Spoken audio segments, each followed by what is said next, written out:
Tonight we begin with a question that might seem simple at first glance, but opens into a world far stranger and more treacherous than anything you might imagine.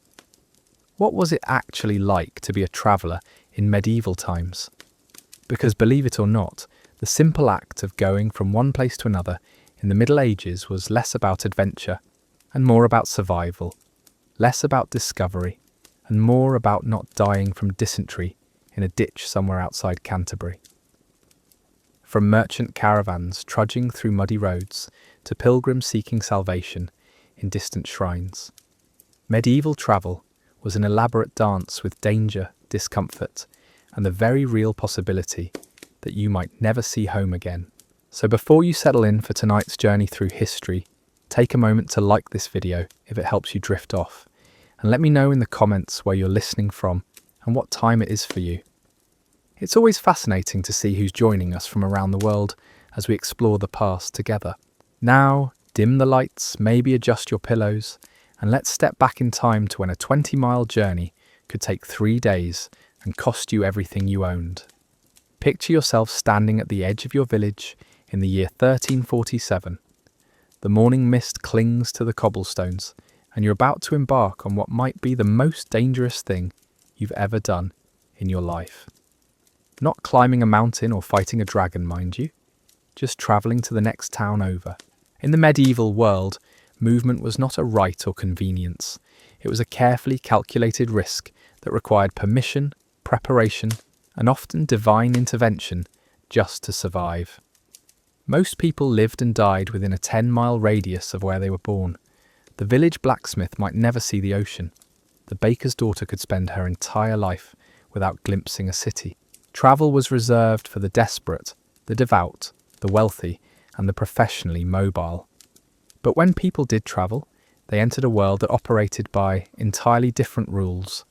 A world where roads were suggestions rather than certainties, where bandits were as common as rain, and where a wrong turn could lead you into territories controlled by lords who viewed strangers as either potential slaves or convenient sources of ransom money. Let's start with the most basic question any medieval traveller faced. How exactly do you get from here to there when there are no road signs, no maps worth trusting, and no guarantee that the path you took last month still exists this month?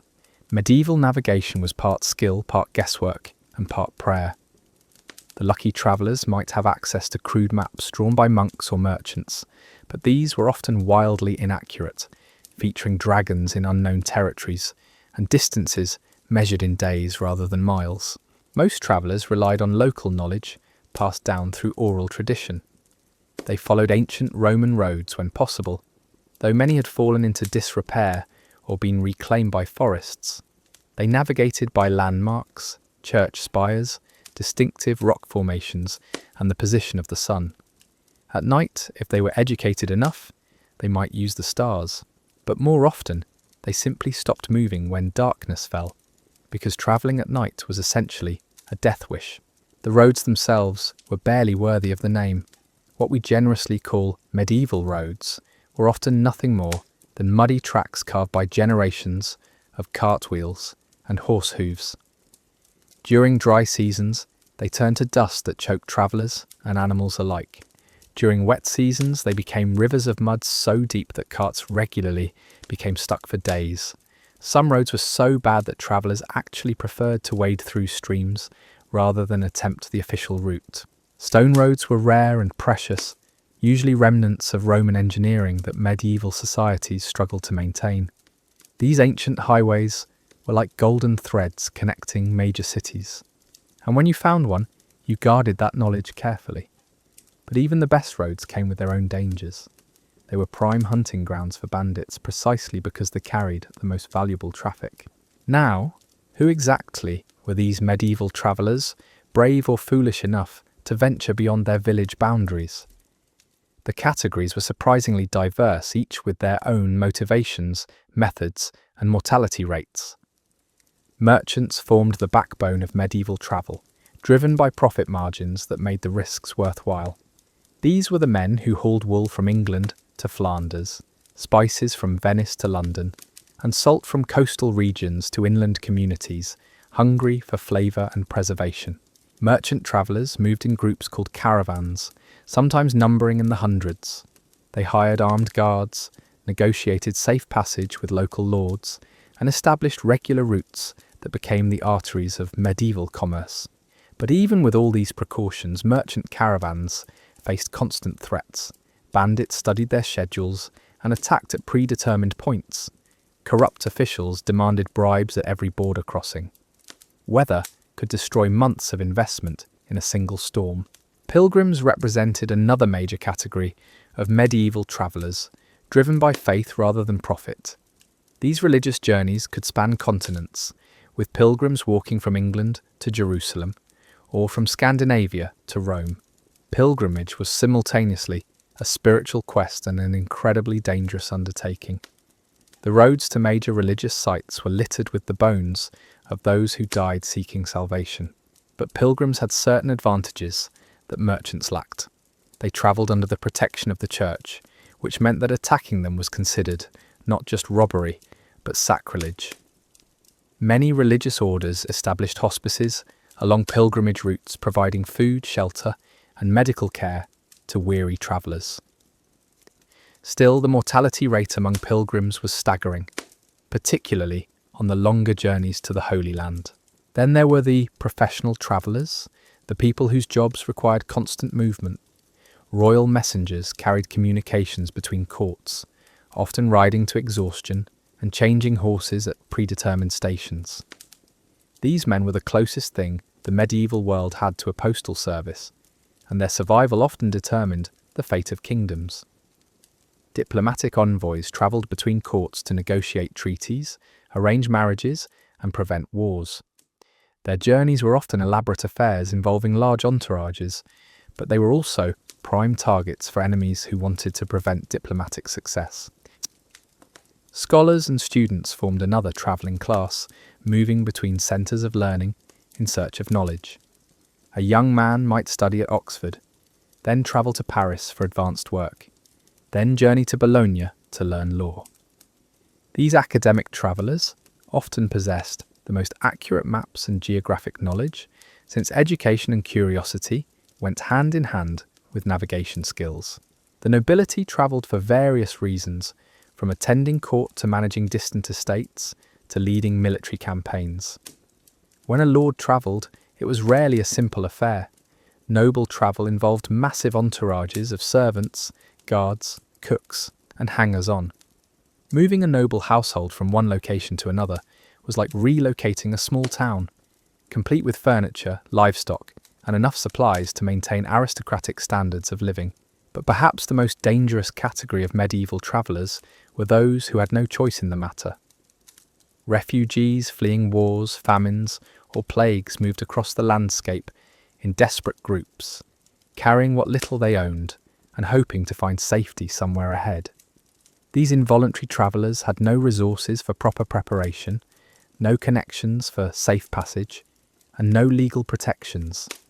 They died in enormous numbers, victims of exposure, starvation, and the violence of those who saw them as threats or opportunities. The actual experience of medieval travel was a masterclass in discomfort and endurance. Let's walk through what a typical day on the road looked like for our hypothetical traveller. You wake before dawn, if you've managed to sleep at all. Your bed for the night was probably straw scattered on the floor of a roadside inn, shared with strangers, livestock, and an impressive variety of insects. The inn provided shelter from the elements, but little else that modern people would consider hospitality. Your breakfast, if you're fortunate enough to afford one, consists of bread that's gone stale, weak ale, and perhaps some cheese that's only slightly mouldy. You eat quickly, because daylight is precious, and every hour of travel counts. The innkeeper might offer advice about road conditions ahead, though his information could be days or weeks out of date. Bridges might have washed out, bandits might have moved their operations, or local lords might have started charging new tolls. You gather your possessions, which must be carefully balanced between necessity and portability. Too much luggage and you'll exhaust yourself, or your animals. Too little, and you'll lack essential supplies when you need them most. Your clothing is your most important equipment. Most sturdy boots are worth their weight in gold, literally. A good cloak can mean the difference between life and death in a sudden storm. You carry multiple layers because medieval weather was unpredictable and shelter was never guaranteed. Your travel day begins with checking your animals if you have them.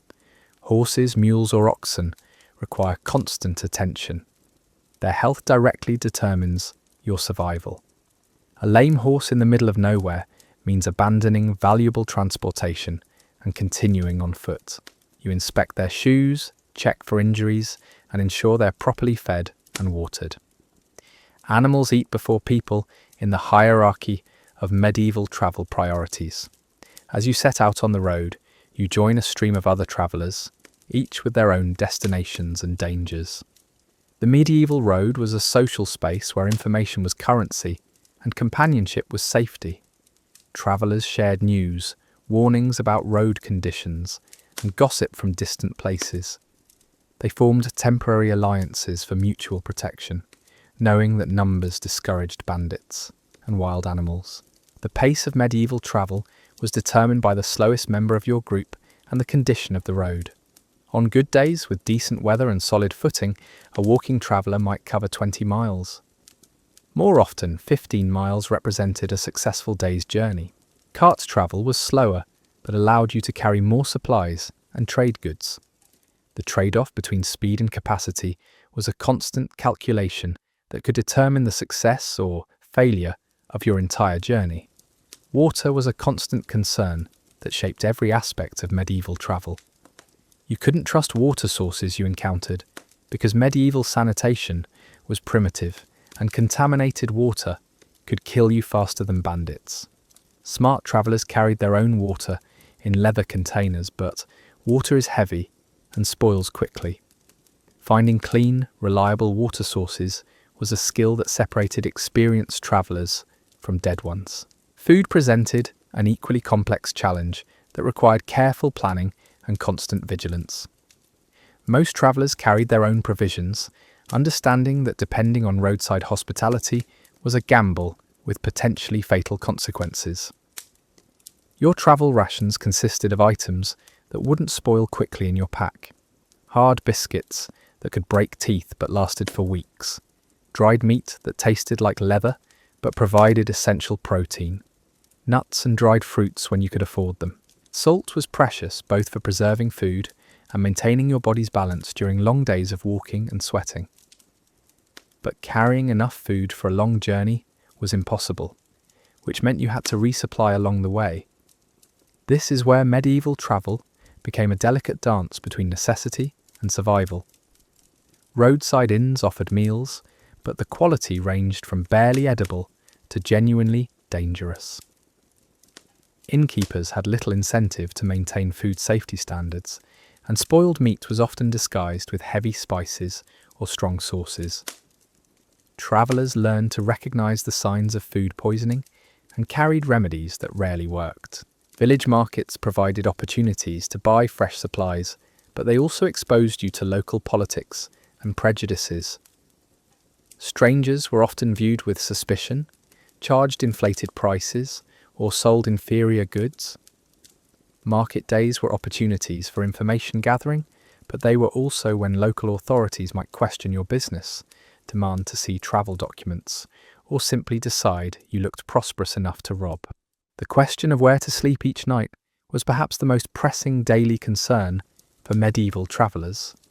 The romantic notion of sleeping under the stars was quickly abandoned by anyone who valued their life. Medieval nights were filled with dangers that daylight kept at bay. Wild animals, bandits, exposure to weather, and simple disorientation in the darkness made outdoor camping extremely risky. Established inns were the preferred option when available, but inn quality varied wildly. The best establishments along major trade routes offered private rooms, decent food, and secure stables for animals. These luxury accommodations came with luxury prices that most travellers couldn't afford. More commonly, inns provided communal sleeping areas where dozens of travellers shared space with questionable hygiene and security. In-sleeping arrangements were exercises in medieval democracy at its most basic level. You claimed floor space on a first-come basis and defended it through the night. Your belongings became your pillow, and your body became their guard. Theft was common, violence was not unusual, and privacy was non-existent. The innkeeper's primary responsibility was keeping his establishment from burning down, not ensuring guest comfort or safety.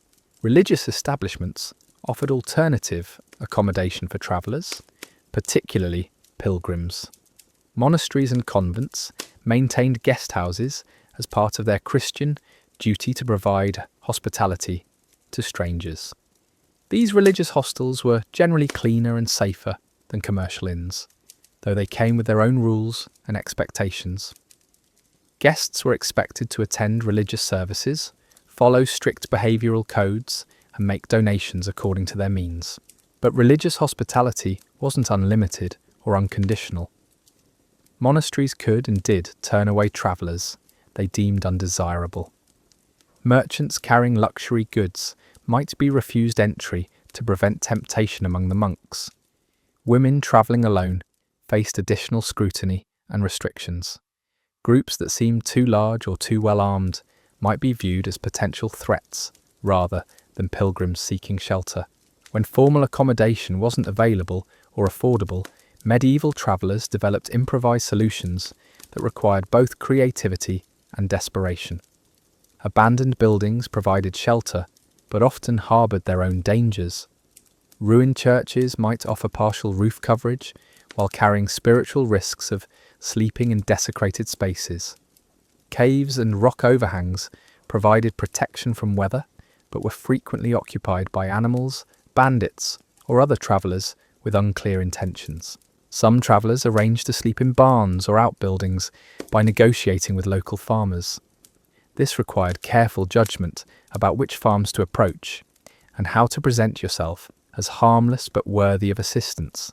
Farmers might allow travellers to sleep in haylofts in exchange for small payments, help with chores, or simply news from the outside world. But approaching strangers in rural areas was always risky, as isolated farmers were naturally suspicious of unknown visitors. The social dynamics of medieval travel created temporary communities bound together by shared dangers and alliances based on complementary skills and mutual dependence. Travellers formed resources. A merchant with goods to trade might partner with a soldier offering protection. A pilgrim with local knowledge might join forces with a scholar who could read maps and documents. These partnerships were fluid, dissolving and reforming as routes diverged and circumstances changed. Communication during travel was both essential and challenging. Most medieval people spoke only their local dialects, making long-distance travel a linguistic adventure. A traveller from northern England might find themselves unable to communicate effectively in southern France, despite both regions being nominally Christian and feudal. Merchants and pilgrims who travelled regularly developed basic vocabularies in multiple languages, but misunderstandings were constant sources of conflict and confusion. Gestures and symbols became crucial forms of communication. Religious symbols identified pilgrims and their destinations.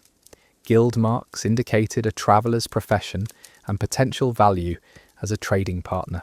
Weapons and clothing displayed social status and warned others about your capacity for self-defense. The medieval traveller became skilled at reading these visual cues to assess threats and opportunities among their fellow travellers. The legal status of travellers varied dramatically depending on their origin, destination, and the territories they passed through. Medieval law was local and personal rather than universal. A merchant with safe passage documents from one lord might find himself completely without protection in the next valley. Legal protections that applied to citizens meant nothing to foreigners, and the definition of foreigner could be surprisingly narrow. Travel documents were essential, but often unreliable forms of legal protection. Letters of safe passage from kings or lords provided some security, but only within those rulers' territories, and only if local officials chose to honour them. Pilgrimage badges and religious symbols offered limited protection under church law, but secular authorities didn't always respect ecclesiastical authority. Guild memberships provided some legal standing in cities, but rural areas operated under different rules entirely. The concept of personal safety during medieval travel was fundamentally different from modern expectations. Violence was not an exceptional occurrence, but a routine possibility that shaped every decision. Travellers carried weapons, not as symbols but as essential tools for survival. Even pilgrims, supposedly protected by their religious status, often travelled armed and ready to defend themselves. Self-defense skills were as important as navigation abilities for medieval travellers. Fighting techniques, weapon maintenance, and tactical awareness could determine whether you reached your destination or became another cautionary tale told in roadside inns.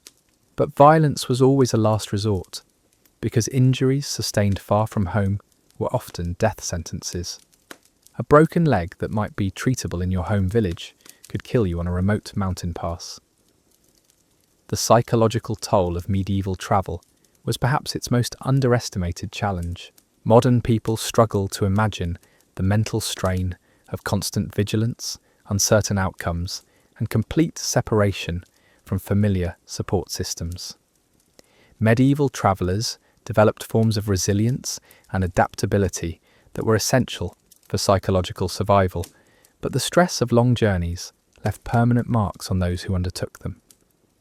The mental landscape of medieval travel was as treacherous as any physical terrain. Imagine spending weeks or months completely cut off from everything familiar, never knowing if the news waiting for you at home would be of death, disaster, or simply the ordinary passage of time that had moved on without you. Travellers developed a peculiar relationship with uncertainty that bordered on fatalism. You learned to accept that plans were suggestions rather than promises, that tomorrow's weather could destroy this month's progress, and that the people you travelled with today might abandon you tomorrow if circumstances shifted. Loneliness was a constant companion, even when travelling in groups. The shared hardships created bonds, yes, but they were bonds forged by necessity rather than genuine affection. You might trust someone with your life during a bandit attack, while simultaneously suspecting them of plotting to steal your purse. Medieval travellers developed an emotional armour that protected them from the psychological wounds of constant betrayal, abandonment, and loss. But that armour came at the cost of their ability. The religious to form deep connections dimension of travel provided both comfort and additional anxiety.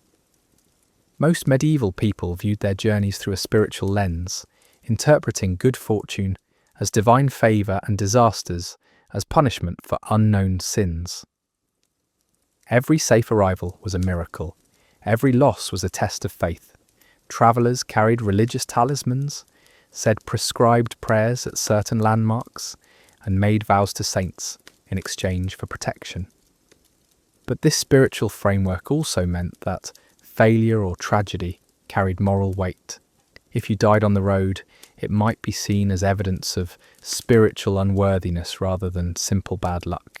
Weather was perhaps the most democratic of medieval travel's dangers, affecting everyone regardless of social status or preparation. Modern people struggle to understand how completely weather dominated medieval life, particularly for travellers who had no reliable shelter or protection from the elements. A sudden storm could transform a routine journey into a fight for survival. Rain turned roads into impassable swamps. Snow could trap travellers for days or weeks in locations with insufficient supplies. Heat waves caused deadly dehydration in areas where water sources were unreliable. Medieval travellers developed an almost supernatural ability to read weather patterns and natural signs. Cloud formations, wind direction, animal behaviour, and atmospheric pressure changes all provided crucial information about coming conditions. Experienced travellers could smell rain hours before it arrived, predict frost from the behaviour of insects, and judge wind patterns from the way smoke rose from distant villages. These skills were passed down through oral tradition and hard-earned experience because weather forecasting errors could be fatal. Seasonal timing was everything in medieval travel planning. Spring brought muddy roads as winter snows melted, but it also brought renewed plant growth that provided food for animals and humans alike. Summer offered the longest days and most reliable weather, but it also brought the highest risk of bandit activity as criminals emerged from winter hibernation. Autumn was harvest time, when food was most available, but roads were crowded with people moving crops to market. Winter travel was generally avoided except in emergencies, as short days, frozen ground, and scarce food made even short journeys potentially deadly. The economic realities of medieval travel created a complex ecosystem of exploitation and mutual dependence. Every aspect of a journey involved financial calculations that could determine its success or failure. Innkeepers charged what the market would bear, adjusting prices based on weather, local events, and their assessment of travellers' desperation. Ferry operators held monopolies over river crossings and extracted maximum profit from travellers who had no alternatives. Local lords imposed tolls, taxes, and fees that could consume a merchant's profit margin or strand a pilgrim far from home. Currency itself presented unique challenges for medieval travellers. Different regions used different coins, weights, and measures. Exchange rates were arbitrary and often fraudulent. A silver coin that held value in one kingdom might be worthless or suspicious in another. Travellers learned to carry diverse forms of portable wealth, from precious metals to trade goods to letters of credit from established merchants. But every form of currency brought its own risks. Coins could be debased or counterfeit. Trade goods could spoil or be stolen. Letters of credit were only as reliable as the institutions that issued them. The black market economy of medieval travel operated alongside and often in opposition to official commerce. Smugglers moved goods across borders to avoid taxes and restrictions. Information brokers sold intelligence about road conditions, political developments, and commercial opportunities. Corrupt officials supplemented their incomes by accepting bribes, providing false documents, and turning blind eyes to illegal activities. This shadow economy often provided essential services that legitimate authorities couldn't or wouldn't offer, but it also created additional layers of risk and uncertainty. Professional criminals had developed sophisticated operations, dit groups weren't specifically targeting travellers.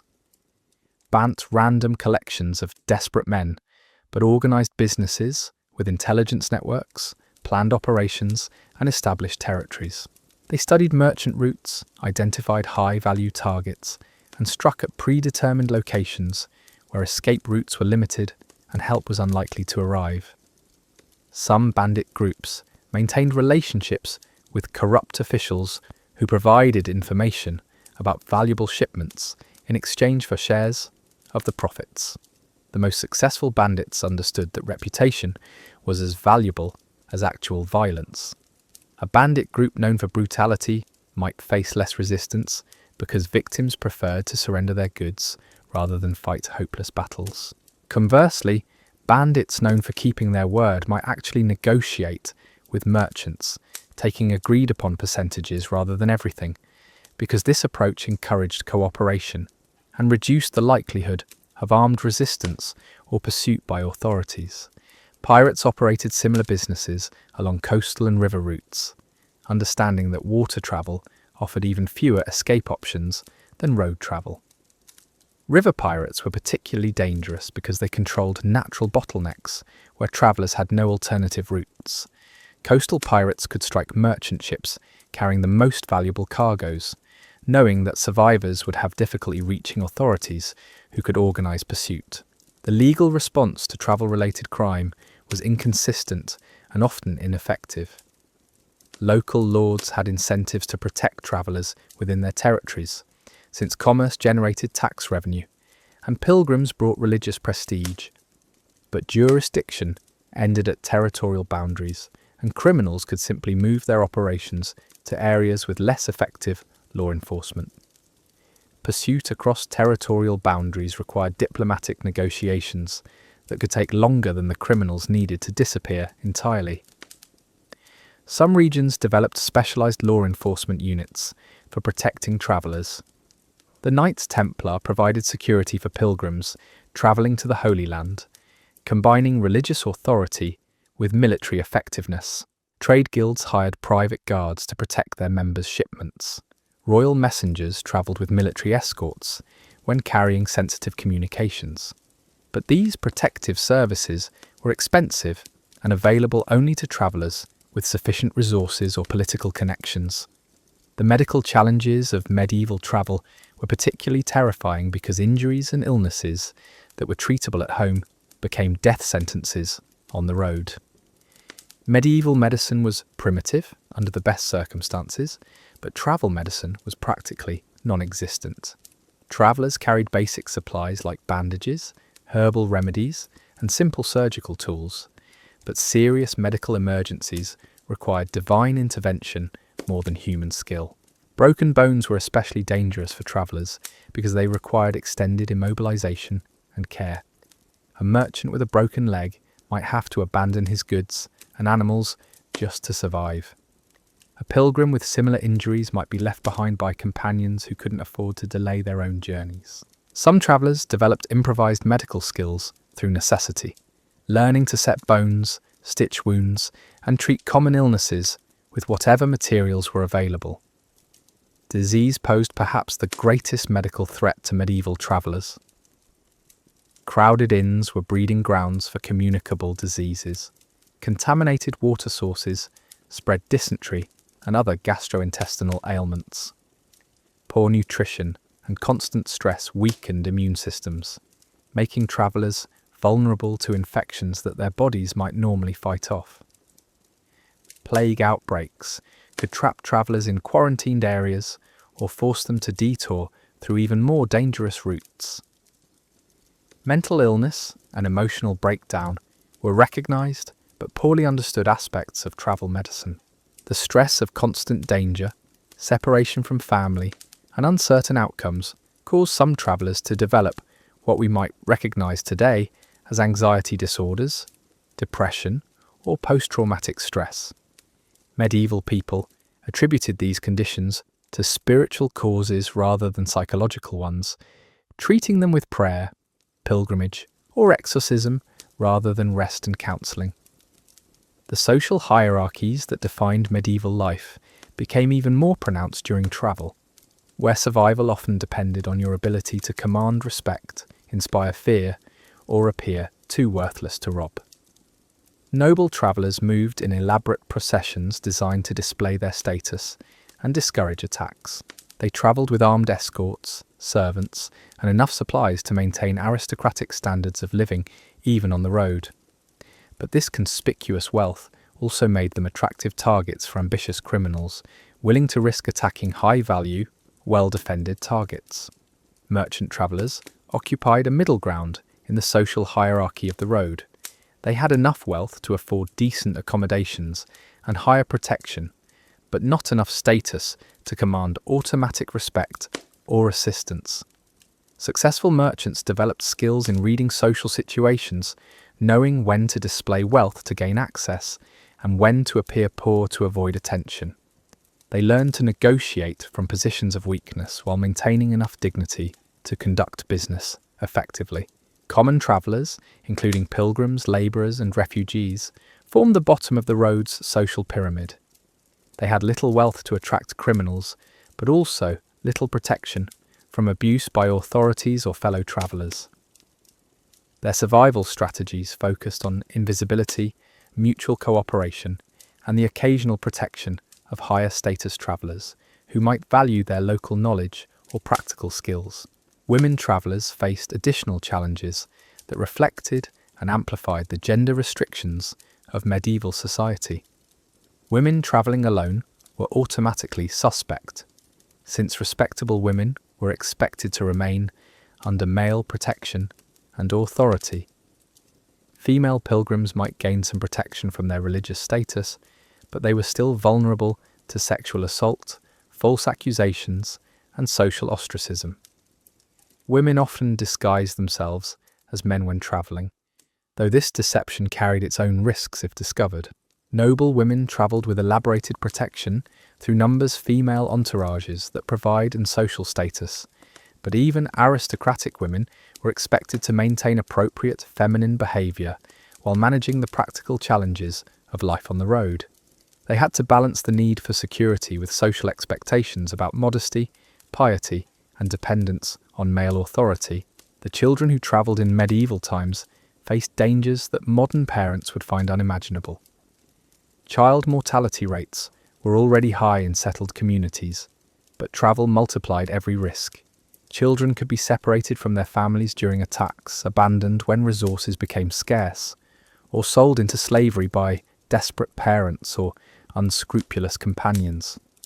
Yet children also travelled regularly as part of family groups, apprentices joining masters in distant cities, or young pilgrims accompanying adult relatives on religious journeys. Some children became professional travellers through circumstances beyond their control.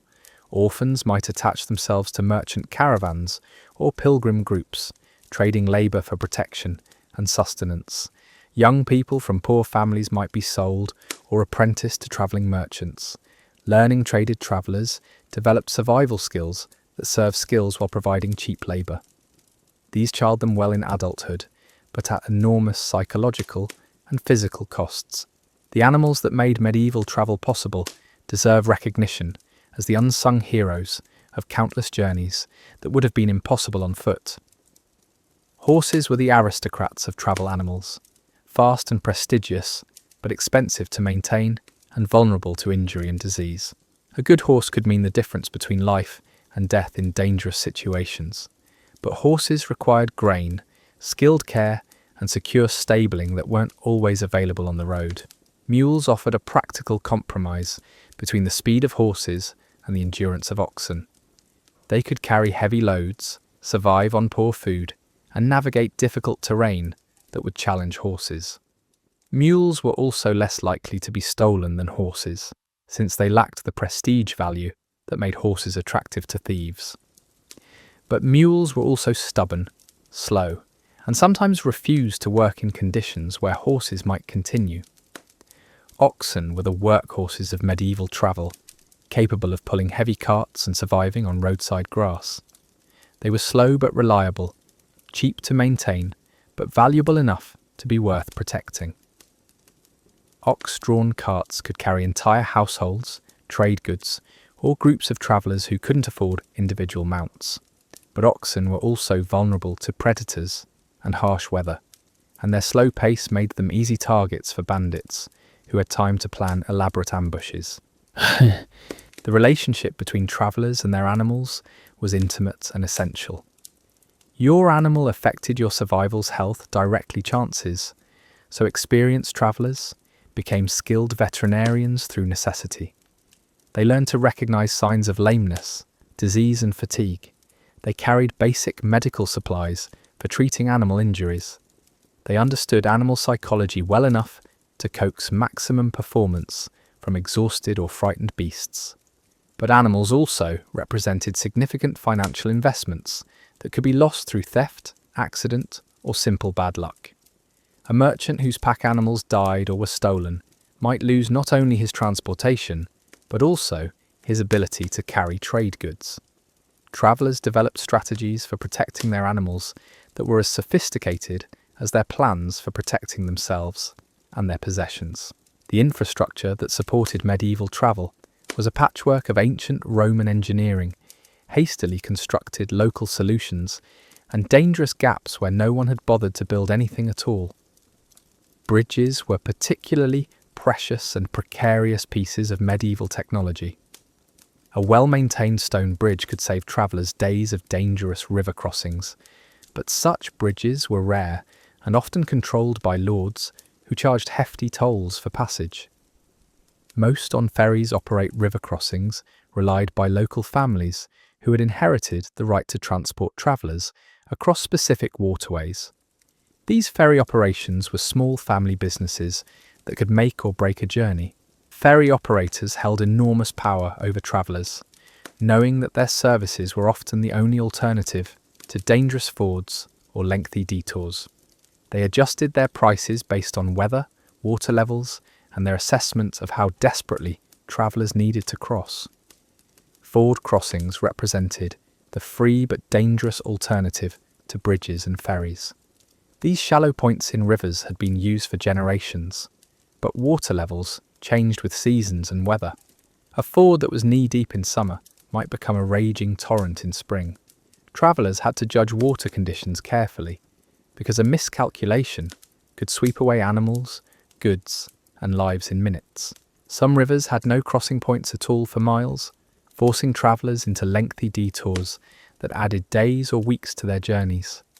These geographic obstacles shaped trade routes and settlement patterns, creating bottlenecks where enterprising locals could establish profitable ferry services or demand tribute from passing merchants. The maintenance of roads and bridges was a constant political issue that reflected the broader challenges of medieval governance. Local lords were theoretically responsible for maintaining infrastructure within their territories, but they often lacked the resources or motivation to keep roads in good repair. A lord might invest in road improvements to attract trade revenue, or he might deliberately allow roads to deteriorate to discourage unwanted travellers. Religious institutions sometimes maintained roads and bridges as acts of Christian charity, particularly along pilgrimage routes.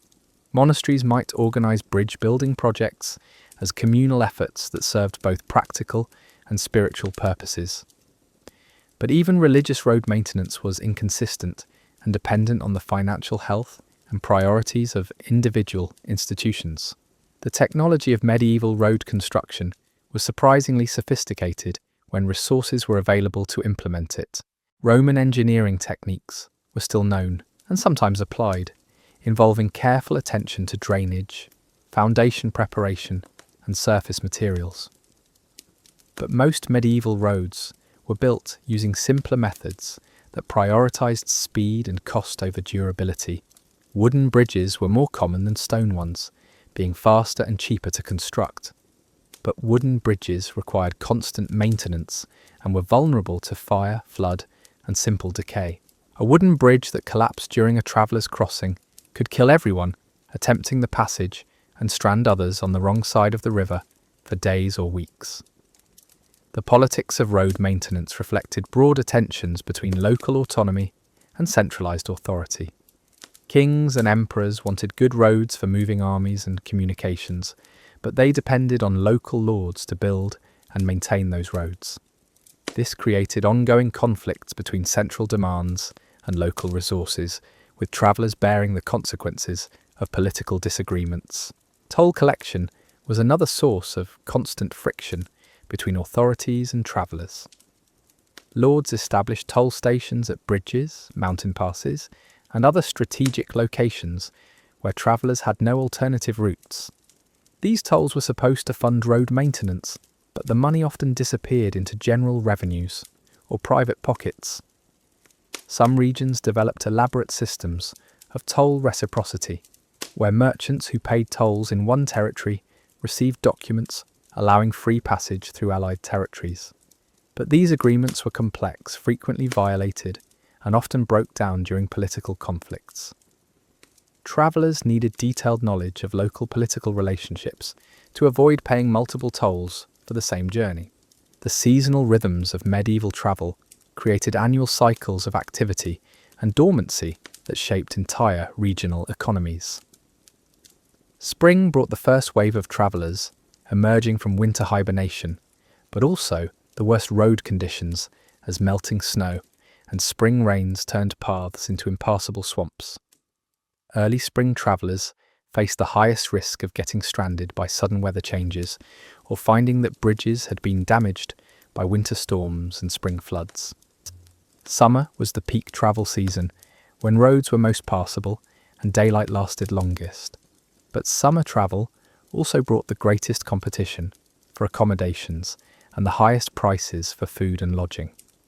popular pilgrimage routes became crowded highways during summer months, creating their own problems with sanitation, crime, and resource scarcity. Harvest season brought unique opportunities and challenges for travellers. Food was most abundant and cheapest during harvest time, but roads were also crowded with local traffic moving crops to markets and storage facilities. Merchants could find excellent deals on agricultural products, but they also faced competition from local buyers and the chaos of temporary markets in rural areas. Winter travel was generally avoided except for emergencies, but some hardy merchants and messengers braved the cold months when competition was lowest and certain goods commanded premium prices. Winter travellers faced shortened days, extreme cold, and the risk of being trapped by sudden storms. But they also found the cheapest accommodations and the most grateful hospitality from innkeepers desperate for any business. The cultural exchange that occurred during medieval travel was one of its most important but least documented aspects. Every journey was an opportunity for information, ideas, and innovations to spread across vast distances. Travellers carried more than goods and messages. They transported technologies, artistic styles, religious concepts, and social customs from one region to another. Merchants were particularly effective cultural ambassadors, though they rarely thought of themselves in those terms. A merchant who learned about new manufacturing techniques in one city might introduce those methods to craftsmen in distant markets. Artistic styles spread along trade routes as merchants commissioned works in foreign styles or brought examples of foreign craftsmanship to new markets.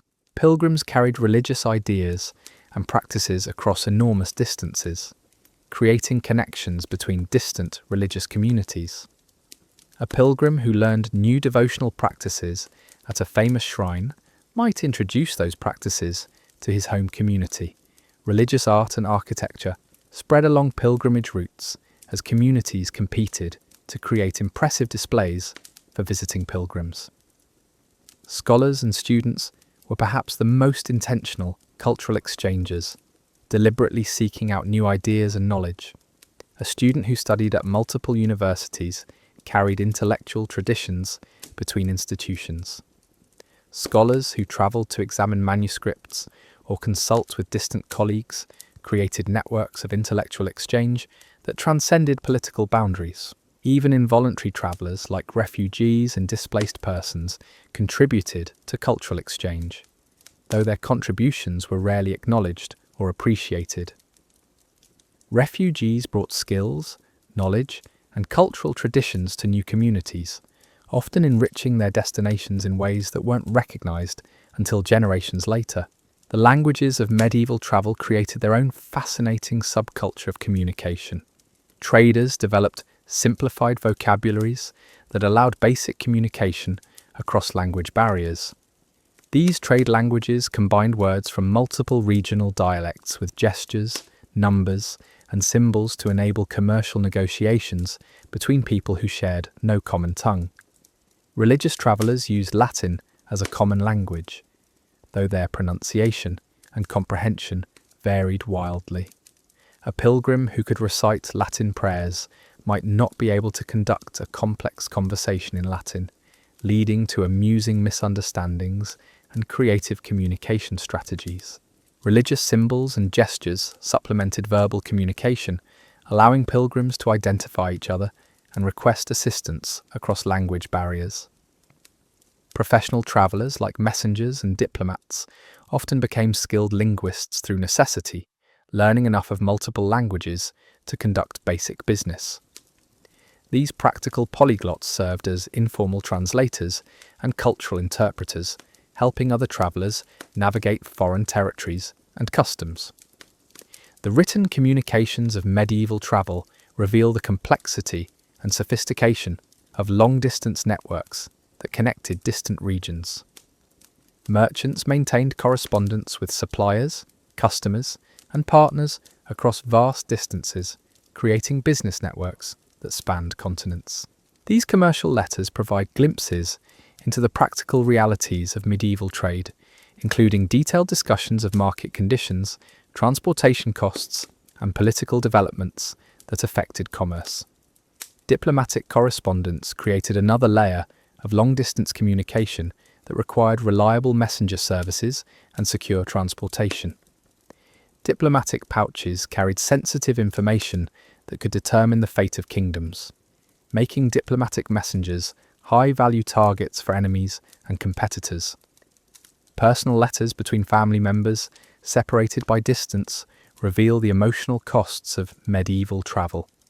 Families might go years without news of travelling members, never knowing whether silence meant delay, disaster, or death. The arrival of a letter from a distant traveller was cause for celebration and community gathering, as news from the outside world was shared and discussed. Religious communications connected distant monasteries, churches, and religious communities in networks of spiritual and practical support. Religious orders maintained extensive correspondence about theological questions, administrative matters, and requests for assistance. These religious communication networks often provided the most reliable long-distance message services available to medieval society. The entertainment and cultural life that developed around medieval travel created unique forms of art, literature, and social interaction. Roadside inns became informal theatres where travellers shared stories, songs, and news from distant places. Professional entertainers, like minstrels and storytellers, travelled established routes, developing repertoires that incorporated local stories and current events. Travelling entertainers served as more than just amusement for weary travellers. They were also news services, carrying information about political developments, social changes, and cultural innovations between communities. A minstrel who performed at a noble court might carry stories about court life to common travellers, while picking up local gossip and folk tales to incorporate into future performances. The oral traditions that preserved medieval travel stories created a rich literature of adventure, danger, and human endurance. These stories served both as entertainment and as practical guides for future travellers, encoding information about routes, dangers, and resources in memorable narrative forms. The most popular travel stories were repeated and embellished over generations, eventually becoming the foundation for written literature about travel and adventure. Religious travel narratives served similar functions within Christian culture, providing both spiritual inspiration and practical guidance for pilgrims. These religious travel accounts described routes to holy sites, but they also explored the spiritual significance of physical journeys and the religious insights that could be gained through hardship and displacement. The economic ripple effects of medieval travel extended far beyond the immediate costs and profits of individual journeys. Entire regions specialized in serving travelers, developing economies based on providing food, shelter, transportation, and services to people passing through. These travel-dependent communities were vulnerable to changes in routes, political disruptions, and seasonal variations in traffic. Some communities prospered by positioning themselves at strategic points along major travel routes. A town located at the intersection of several important roads might develop into a major commercial centre, attracting permanent residents and businesses that served both local needs and traveller demands. These route-dependent cities could grow rapidly when traffic increased, but they could also decline quickly if routes shifted or political conditions changed. The insurance and credit systems that developed to support medieval travel were surprisingly sophisticated, given the limited financial institutions of the time. Merchants developed informal insurance cooperatives where groups of traders shared the risks of individual journeys. If one merchant's caravan was lost to bandits or weather, the other members of the cooperative would share the losses and help him recover. Letters of credit allowed merchants to travel without carrying large amounts of cash, reducing the risk of theft while enabling long-distance trade. These early banking instruments required networks of trust and reputation that spanned vast distances, creating some of the first truly international business relationships in medieval society. The technological innovations that emerged from the challenges of medieval travel often had applications far beyond transportation. Navigation techniques developed by travelers influenced military strategy, exploration, and eventually maritime commerce. Improvements in metalworking driven by the need for better weapons and tools for travelers benefited all of medieval society. Communication systems developed to support long-distance travel, and trade laid the groundwork for more sophisticated administrative and commercial networks. The logistics knowledge gained from organizing large caravans and pilgrim groups influenced military organization and urban planning. Even the social innovations that emerged from travel experiences had lasting impacts on medieval society. The temporary communities that formed among travelers created models for cooperation across social and cultural boundaries that influenced political and religious thinking about human relationships and social organization. The legacy of medieval travel extends far beyond its immediate historical period, shaping modern understanding of human mobility, cultural exchange, and the relationship between travel and social development. The courage and endurance displayed by medieval travelers in the face of extraordinary dangers reminds us that the human drive to move, explore, and connect with distant places is fundamental to our species, transcending the particular technologies and social structures of any historical period. The psychological transformation that occurred during medieval travel was perhaps the most profound and least understood aspect of these journeys. When you left your village boundaries, you didn't just change locations, you changed as a person, sometimes permanently. The familiar social structures, moral frameworks, and cultural assumptions that defined your identity at home simply didn't exist on the road. You became someone different, someone harder, more suspicious, more adaptable, but also more isolated from the person you used to be. This transformation began within days of departure. The comfortable certainties of village life, where everyone knew your family history and your place in the social order, dissolved into a world where identity became fluid and survival trumped tradition.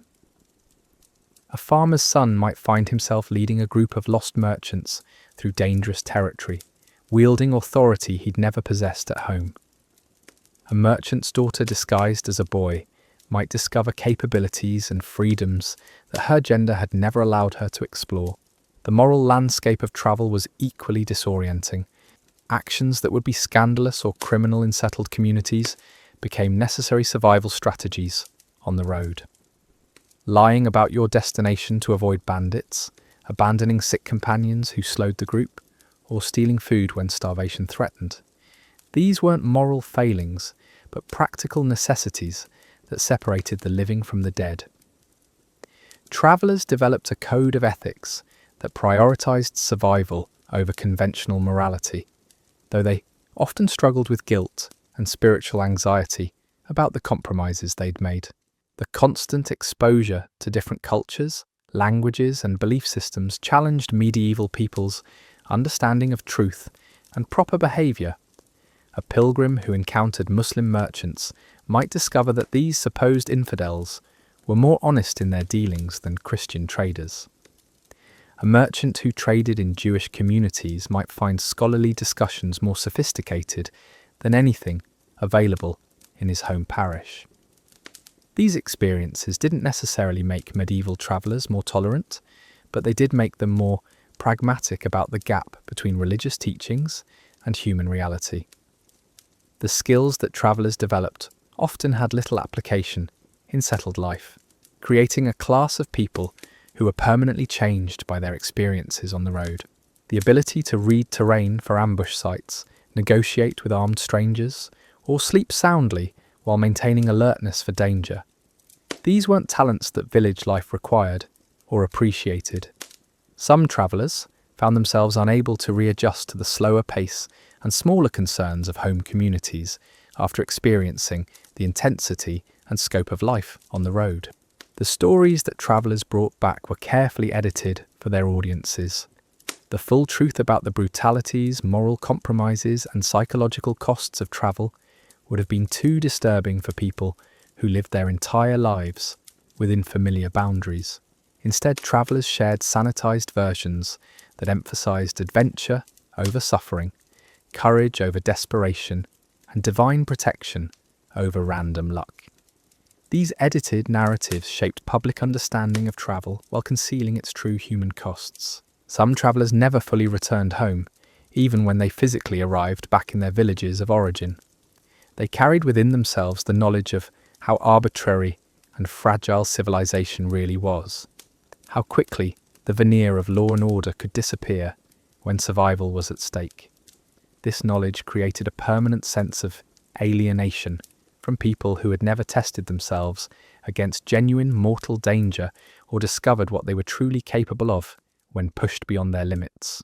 The physical toll of medieval travel left permanent marks that served as badges of experience and warnings about the costs of mobility.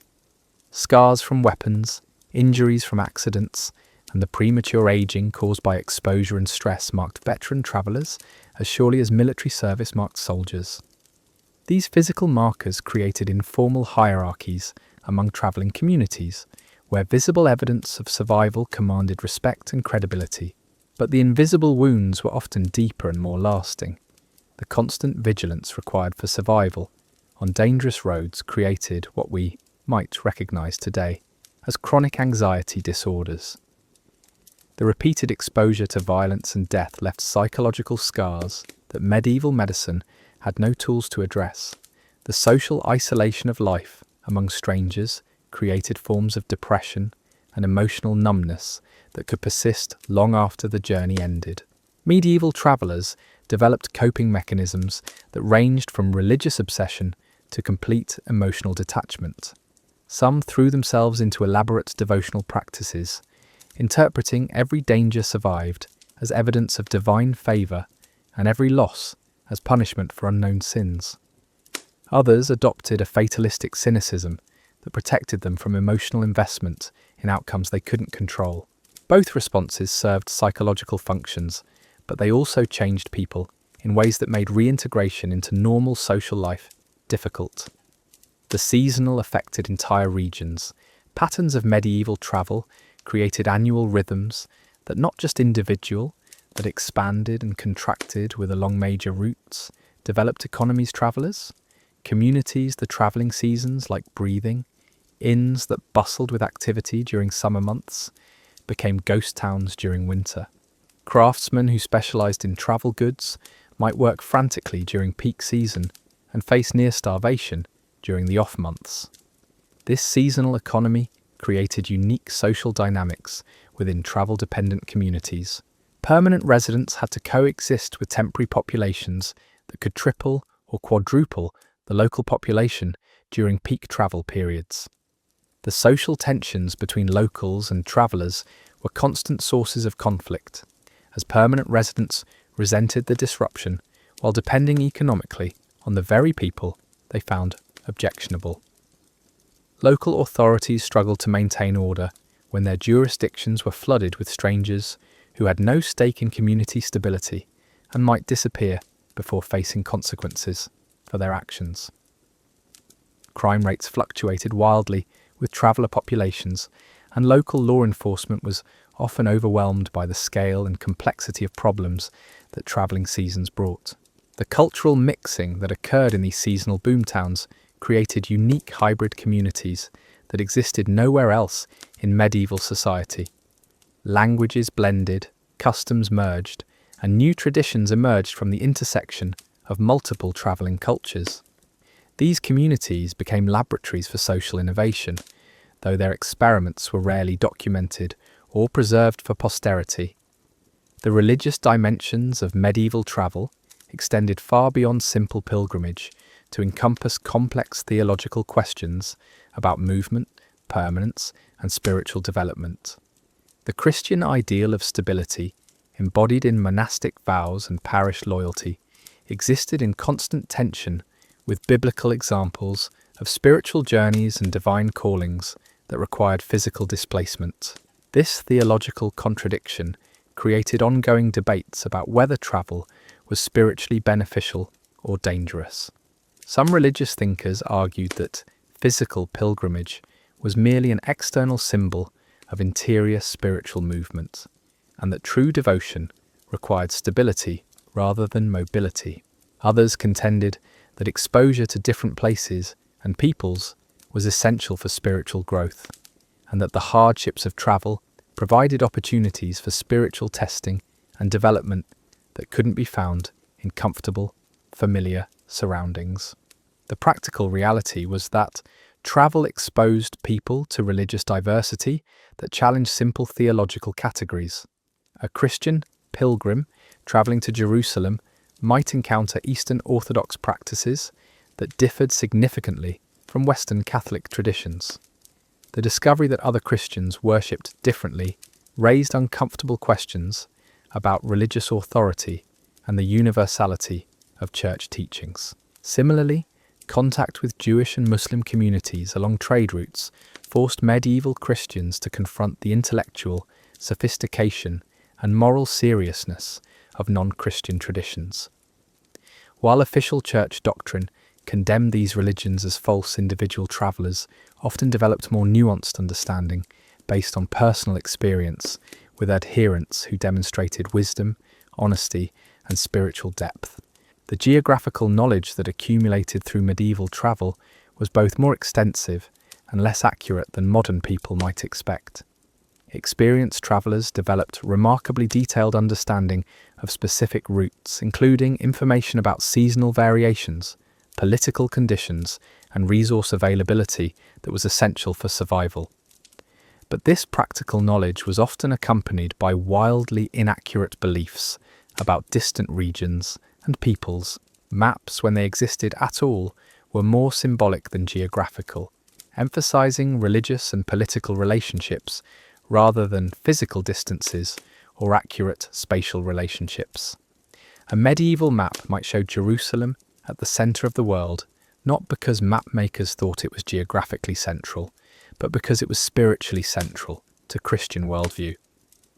The practical navigation knowledge that actually guided travelers was rarely written down, being instead transmitted through oral tradition and apprenticeship. This created interesting distinctions between theoretical geography based on classical texts and religious teachings, and practical geography based on direct experience. A merchant might know exactly how many days it took to travel between specific cities and which routes were safest during different seasons, while simultaneously believing that distant lands were inhabited by monsters or that the earth was flat. Practical knowledge and theoretical understanding operated in separate spheres that rarely intersected. The accumulation of geographical knowledge through travel was also hampered by the reluctance of successful travelers to share detailed information that might benefit competitors.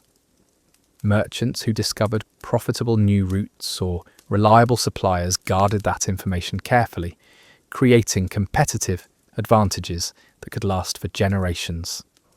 This commercial secrecy meant that valuable geographical knowledge often died with its discoverers rather than being preserved for future travellers. The military implications of medieval travel were profound and often overlooked by historians who focus on commercial and religious journeys. Every traveller was a potential military asset, carrying information about routes, resources, political conditions, and defensive capabilities of distant regions. This intelligence value made travellers both valuable and dangerous to the authorities they encountered. Armies moved like enormous, slow-moving caravans that faced all the same logistical challenges as civilian travellers, but on a vastly larger scale. Military campaigns required detailed knowledge of routes, water sources, and supply possibilities that could only be obtained through civilian travel networks. Successful military commanders were often those who had travelled extensively, or who had access to experienced travellers who could serve as guides and intelligence sources. The relationship between military and civilian travel was symbiotic but tense. Civilian travellers benefited from the security that military presence provided along major routes, but they also suffered from the disruption that armies caused to normal travel patterns. Military campaigns could close routes for months, disrupt supply networks, and create refugee populations that strained the resources of communities along travel corridors. Professional soldiers who travelled between conflicts carried military innovations across vast distances, spreading new weapons technologies, tactical innovations, and organisational methods. A mercenary who fought in Italy might bring new crossbow designs to England, while an English archer serving in France might introduce longbow techniques to continental armies. This military cultural exchange was often more rapid and systematic than civilian innovation diffusion. The diplomatic aspects of medieval travel created another layer of complexity that affected all travellers, not just official ambassadors. Every journey across territorial boundaries was potentially a diplomatic act that could affect relationships between rulers. A merchant's behaviour in a foreign territory might influence trade agreements between kingdoms. A pilgrim's complaints about mistreatment could strain religious relationships between different regions. Official diplomatic travel was elaborate theatre designed to communicate political messages as much as to conduct actual negotiations. The size of a diplomatic entourage, the quality of their equipment, and the ceremony surrounding their arrival all conveyed information about the power and intentions of the sending authority. These diplomatic performances required enormous resources and careful choreography, but they were essential elements of medieval international relations. The protection of diplomatic travellers was theoretically guaranteed by international law and custom, but these protections were often ignored when political tensions were high. Diplomatic immunity was more aspiration than reality, and ambassadors frequently found themselves detained, robbed, or even murdered by the very authorities they were trying to negotiate with. The risks of diplomatic travel were so great that finding qualified ambassadors willing to undertake dangerous missions was often difficult. The intelligence gathering that occurred during diplomatic travel was as important as the formal negotiations. Diplomatic missions provided opportunities to observe military preparations, assess economic conditions, and evaluate political stability in foreign territories. This intelligence was often more valuable than any formal agreements that might be reached through negotiation. The technological innovations that emerged from medieval travel needs often had applications that extended far beyond transportation. The development of more accurate navigation techniques influenced astronomy and mathematics. Improvements in metalworking, driven by the need for better weapons and tools, benefited all areas of medieval technology. Even seemingly simple innovations like better harnesses or more efficient packing methods had widespread economic impacts. The credit and banking systems that developed to support long-distance trade were perhaps the most important technological innovations to emerge from medieval travel needs. The ability to transfer value across vast distances without physically moving coins or goods required sophisticated understanding of trust, reputation, and risk management that laid the foundation for modern financial systems. Communication technologies also advanced in response to travel needs. The development of more efficient messenger systems, better preservation methods for written documents, and standardized symbols and measurements all emerged from the practical requirements of coordinating activities across vast distances. These innovations had implications that extended far beyond their original travel-related purposes. The medical knowledge that accumulated through travel experiences created unique forms of practical medicine that were often more effective than formal medical theory. Travellers learned to recognize and treat conditions that were rarely encountered in settled communities. They developed practical techniques for dealing with injuries, poisoning, and diseases under field conditions where formal medical resources were unavailable. This practical medical knowledge was rarely written down or incorporated into formal medical training, creating a parallel tradition of folk medicine that was passed down through oral tradition among travelling communities. Some of this knowledge was remarkably sophisticated, including surgical techniques, pharmaceutical applications, and diagnostic methods that were more advanced than contemporary academic medicine. The psychological insights that emerged from travel experiences also contributed to medieval understanding of human nature and behavior. Travelers observed how people behaved under extreme stress, how social relationships functioned in temporary communities, and how cultural differences affected individual and group behavior. These observations influenced medieval thinking about law, governance, and social organization. The preservation of travel-related knowledge was complicated by the oral nature of most practical information and the secretive tendencies of professional travelers who viewed their expertise as competitive advantages. Much valuable knowledge was lost when experienced travelers died without passing on their skills and information. This created ongoing cycles of rediscovery, as each generation of travelers had to relearn lessons that previous generations had already mastered. The gender dynamics of medieval travel reveal complex patterns of both restriction and liberation that challenge simple narratives about women's roles in medieval society. While women were generally discouraged from travelling alone and faced additional dangers and restrictions when they did travel, the exigencies of travel sometimes created opportunities for women to exercise authority and independence that would have been impossible in settled communities. Women who travelled as part of merchant families often learned business skills and developed commercial networks that gave them significant economic influence. Widows who inherited trading businesses sometimes continued to travel and conduct commerce, wielding economic power that challenged conventional gender roles. These businesswomen developed strategies for operating in male-dominated travel communities while maintaining the respectability necessary for commercial success. Female pilgrims represented a significant portion of medieval travellers, and their journeys often provided the only socially acceptable opportunity for women to travel long distances independently. While female pilgrims still faced restrictions and dangers that male pilgrims avoided, the religious nature of their journeys provided some protection and legitimacy that secular travel lacked. The disguise strategies that some women used to travel safely reveal both the restrictions they faced and their resourcefulness in circumventing those restrictions. Women who dressed as men to travel could access opportunities and protections that were denied to obviously female travellers, but they also risked severe punishment if their deceptions were discovered. The communities that formed around successful female travellers often included other women who'd been displaced by war, widowhood, or economic necessity.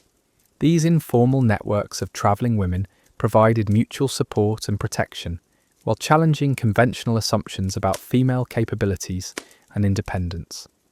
The environmental impact of medieval travel was significant but difficult to measure using modern standards. The movement of large numbers of people and animals along established routes created environmental pressures that affected local ecosystems. Forests along major travel routes were systematically harvested for fuel and construction materials. Grasslands were overgrazed by the animals that accompanied travelling groups. Rivers and streams near popular camping sites became polluted by human and animal waste from travellers who lacked understanding of sanitation principles. The cumulative effect of thousands of travellers using the same water sources over many years created public health hazards that affected both travellers and local communities. The introduction of non-native species through travel also had environmental consequences that were rarely recognised at the time.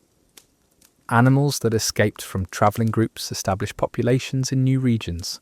Seeds and other plant materials transported accidentally by travellers spread new species across vast distances. Some of these introductions were beneficial, but others disrupted existing ecological relationships. The demand for travel-related resources also drove environmental changes in regions that specialised in supplying travellers. Areas that produced travel food, animal fodder, or construction materials for travel infrastructure experienced intensive resource extraction that sometimes exceeded sustainable limits. The economic incentives created by travel demand encouraged short-term exploitation rather than long-term environmental stewardship. The waste products generated by medieval travel created disposal problems that communities along travel routes struggled to manage. The organic waste from animals and humans could be absorbed by natural systems, but the volume generated by heavy travel traffic sometimes overwhelmed local capacity. Non-organic waste, including broken equipment and discarded trade goods, accumulated at camping sites and created lasting environmental impacts. The cultural legacy of medieval travel extends far beyond its immediate historical context to influence modern understanding of human mobility, cultural exchange, and the relationship between travel and personal development. The courage and endurance displayed by medieval travellers in confronting extraordinary dangers reminds us that the human drive to explore, connect, and transform through movement is fundamental to our species. The stories and traditions that emerged from medieval travel experiences became foundational elements of Western literature and cultural mythology.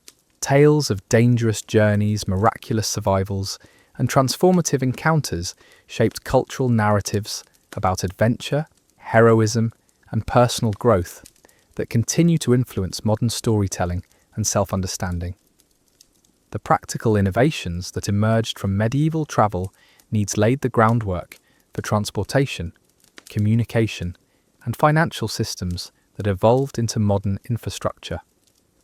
The organizational knowledge gained from managing complex travel logistics influenced military, commercial, and administrative systems that shaped the development of modern institutions.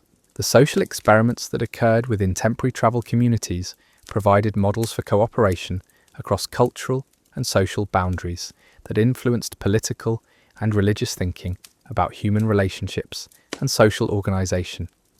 The successes and failures of these experimental communities offered insights into human nature and social dynamics that contributed to medieval understanding of governance and law.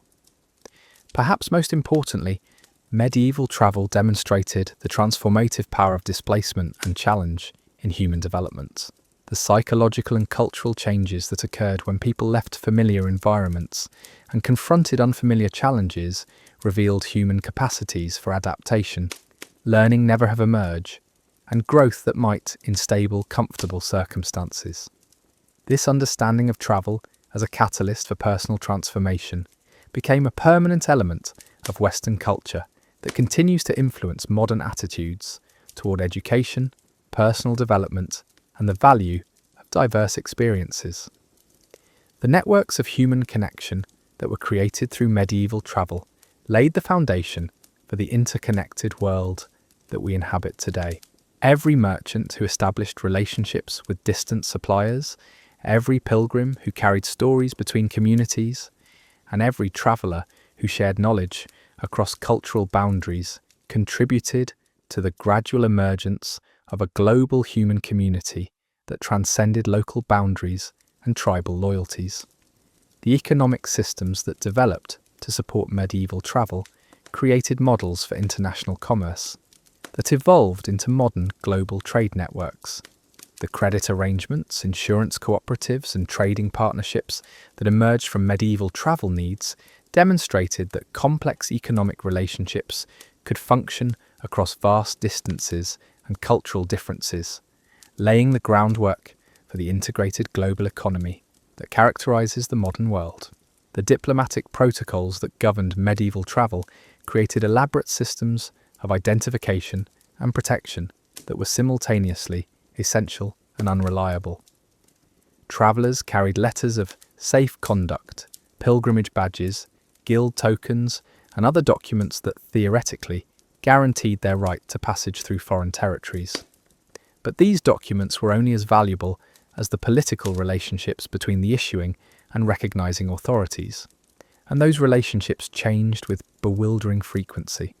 A merchant might set out with perfectly valid safe conduct letters from his home lord, only to discover that a border war had erupted during his journey. making his documents worthless or even dangerous to possess. Political alliances shifted so rapidly that travellers often found themselves carrying papers that identified them as friends of people who had become enemies since the documents were issued.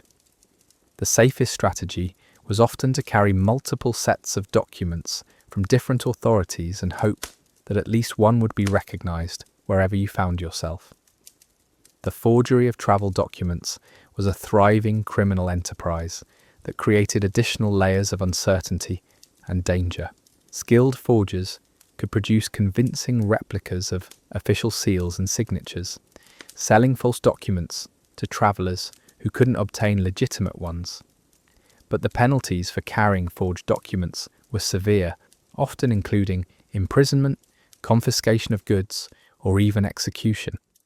Travellers had to develop skills in evaluating the authenticity of documents they purchased, while simultaneously hoping that their own legitimate papers wouldn't be mistaken for forgeries by suspicious officials. Border crossings were particularly fraught experiences that combined bureaucratic complexity with physical danger. The boundaries between territories were often poorly marked or disputed, making it possible to cross borders accidentally and find yourself subject to laws and authorities you hadn't intended to encounter.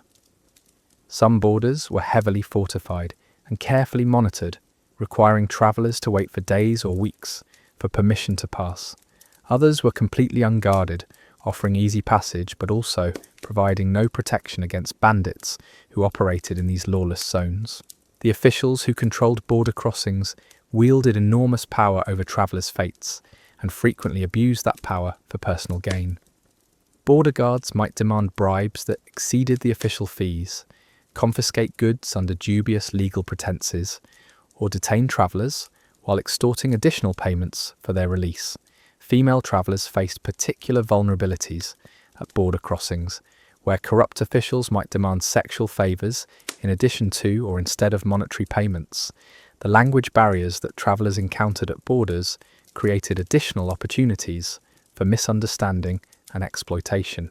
A traveller who couldn't communicate effectively with border officials might agree to conditions he didn't understand, pay fees he didn't owe, or sign documents that committed him to obligations he never intended to accept.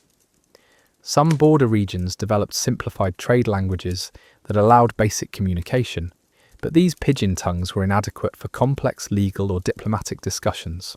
The customs and cultural expectations that varied between territories meant that behaviour that was perfectly acceptable in one region might be criminal or offensive in another.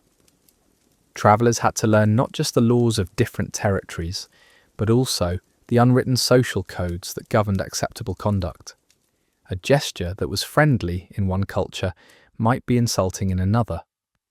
Clothing that was modest in one region might be scandalous elsewhere. Religious practices that were required in one territory might be forbidden in the next.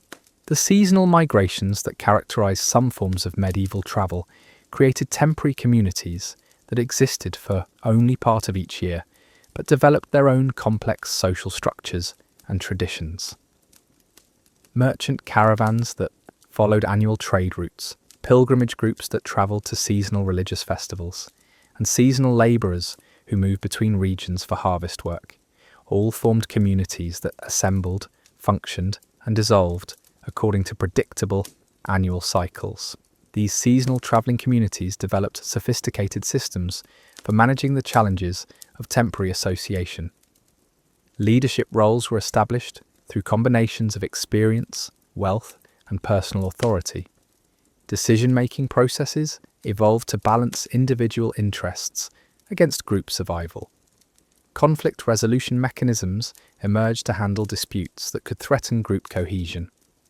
Resource-sharing arrangements ensured that individual members didn't monopolise essential supplies while also preventing freeloading by those who contributed nothing to group welfare.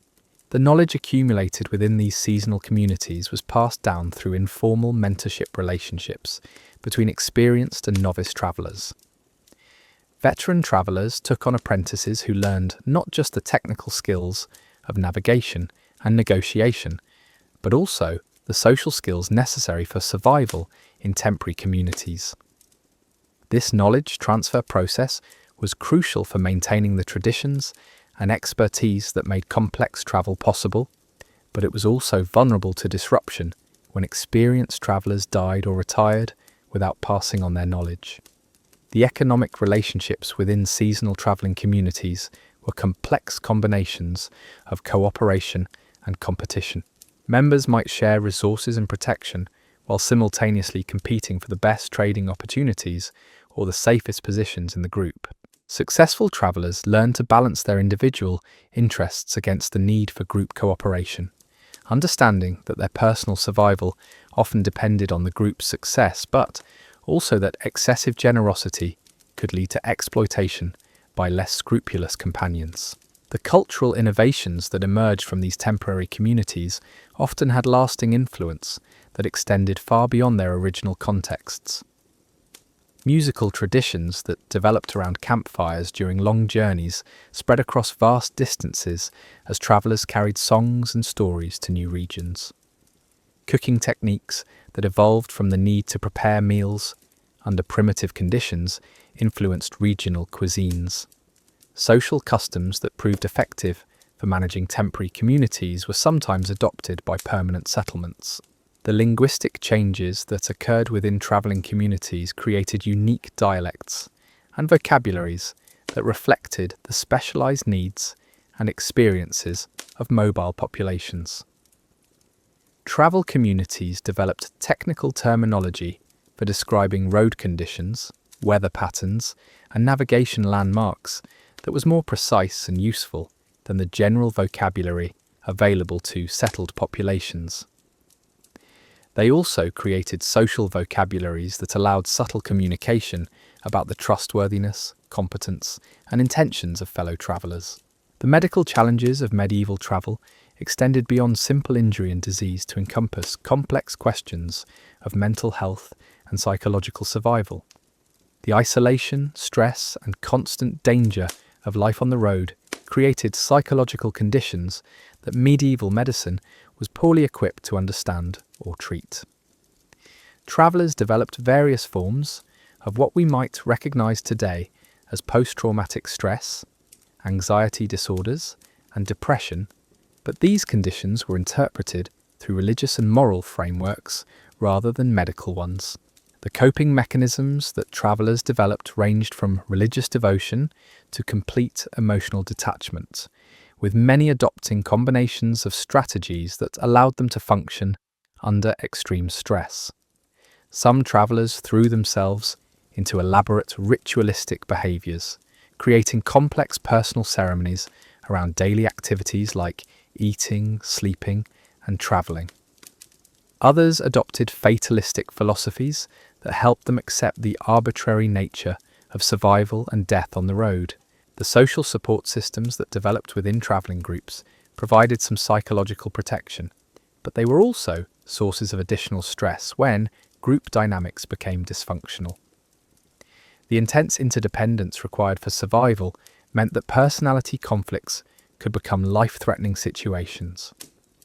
Travellers had to learn to work with people they disliked or distrusted, suppress personal animosities for the sake of group survival, and maintain psychological equilibrium while surrounded by strangers who might abandon or betray them at any moment. The transformation of identity that occurred during extended travel was often permanent and profound, changing people in ways that made reintegration into settled life difficult or impossible. Travellers who spent years on the road developed skills, perspectives, and psychological adaptations that were poorly suited to village life. They might find themselves unable to tolerate the slow pace and small concerns of settled communities after experiencing the intensity and scope of life in motion. The professional travellers who made their livings from constant movement became a distinct social class with their own cultures, values, and ways of life. These career travellers included merchants who never maintained permanent homes, messengers who spent their entire adult lives carrying communications between distant points, and guides who specialised in leading others through dangerous territories. They developed professional networks that spanned continents and created informal support systems that functioned like guilds or extended families. The retirement of professional travellers presented unique challenges, as people who had spent decades in constant motion often found it psychologically impossible to settle in one place permanently. Some continued travelling even after age and infirmity made it dangerous, preferring to die on the road rather than in a bed. Others established themselves in major travel centres where they could maintain contact with the travelling community, while enjoying some of the comforts and security of settled life. The legacy knowledge that experienced travellers accumulated over their careers was often lost when they died without finding suitable successors to whom they could pass on their expertise. The most successful travel routes, the most reliable contacts, and the most effective survival discovery, as new strategies were often closely guarded secrets that died with their discoverers. This created ongoing cycles of regenerations of travellers had to relearn lessons that previous generations had already mastered. The technological adaptations that emerged from travel needs often had applications that extended far beyond their original purposes. Improvements in navigation techniques influenced military strategy and maritime commerce. Advances in portable shelter construction affected architecture and engineering. Innovations in food preservation and portable cooking equipment influenced broader culinary traditions and domestic technology. The communication systems that developed to support long-distance travel and trade created the foundation for more sophisticated administrative and commercial networks. The logistics knowledge gained from organizing large caravans influenced military organization and urban planning. The negotiation skills developed through constant interaction with strangers from different cultures influenced diplomatic practices and legal procedures. The financial innovations that emerged from travel needs were particularly important in the development of medieval commerce and banking. The credit arrangements that allowed merchants to travel without carrying large amounts of cash required sophisticated understanding of trust, reputation, and risk management. These systems evolved into the banking and insurance networks that supported the growth of international trade and eventually influenced the development of modern financial institutions. The insurance cooperatives that developed among travelling merchants created models for risk sharing that were adopted by other industries and eventually influenced the development of formal insurance companies. The credit networks that allowed value to be transferred across vast distances without physically moving coins laid the groundwork for modern banking systems and international finance. The preservation of travel-related knowledge was complicated by the practical and secretive nature of much valuable information.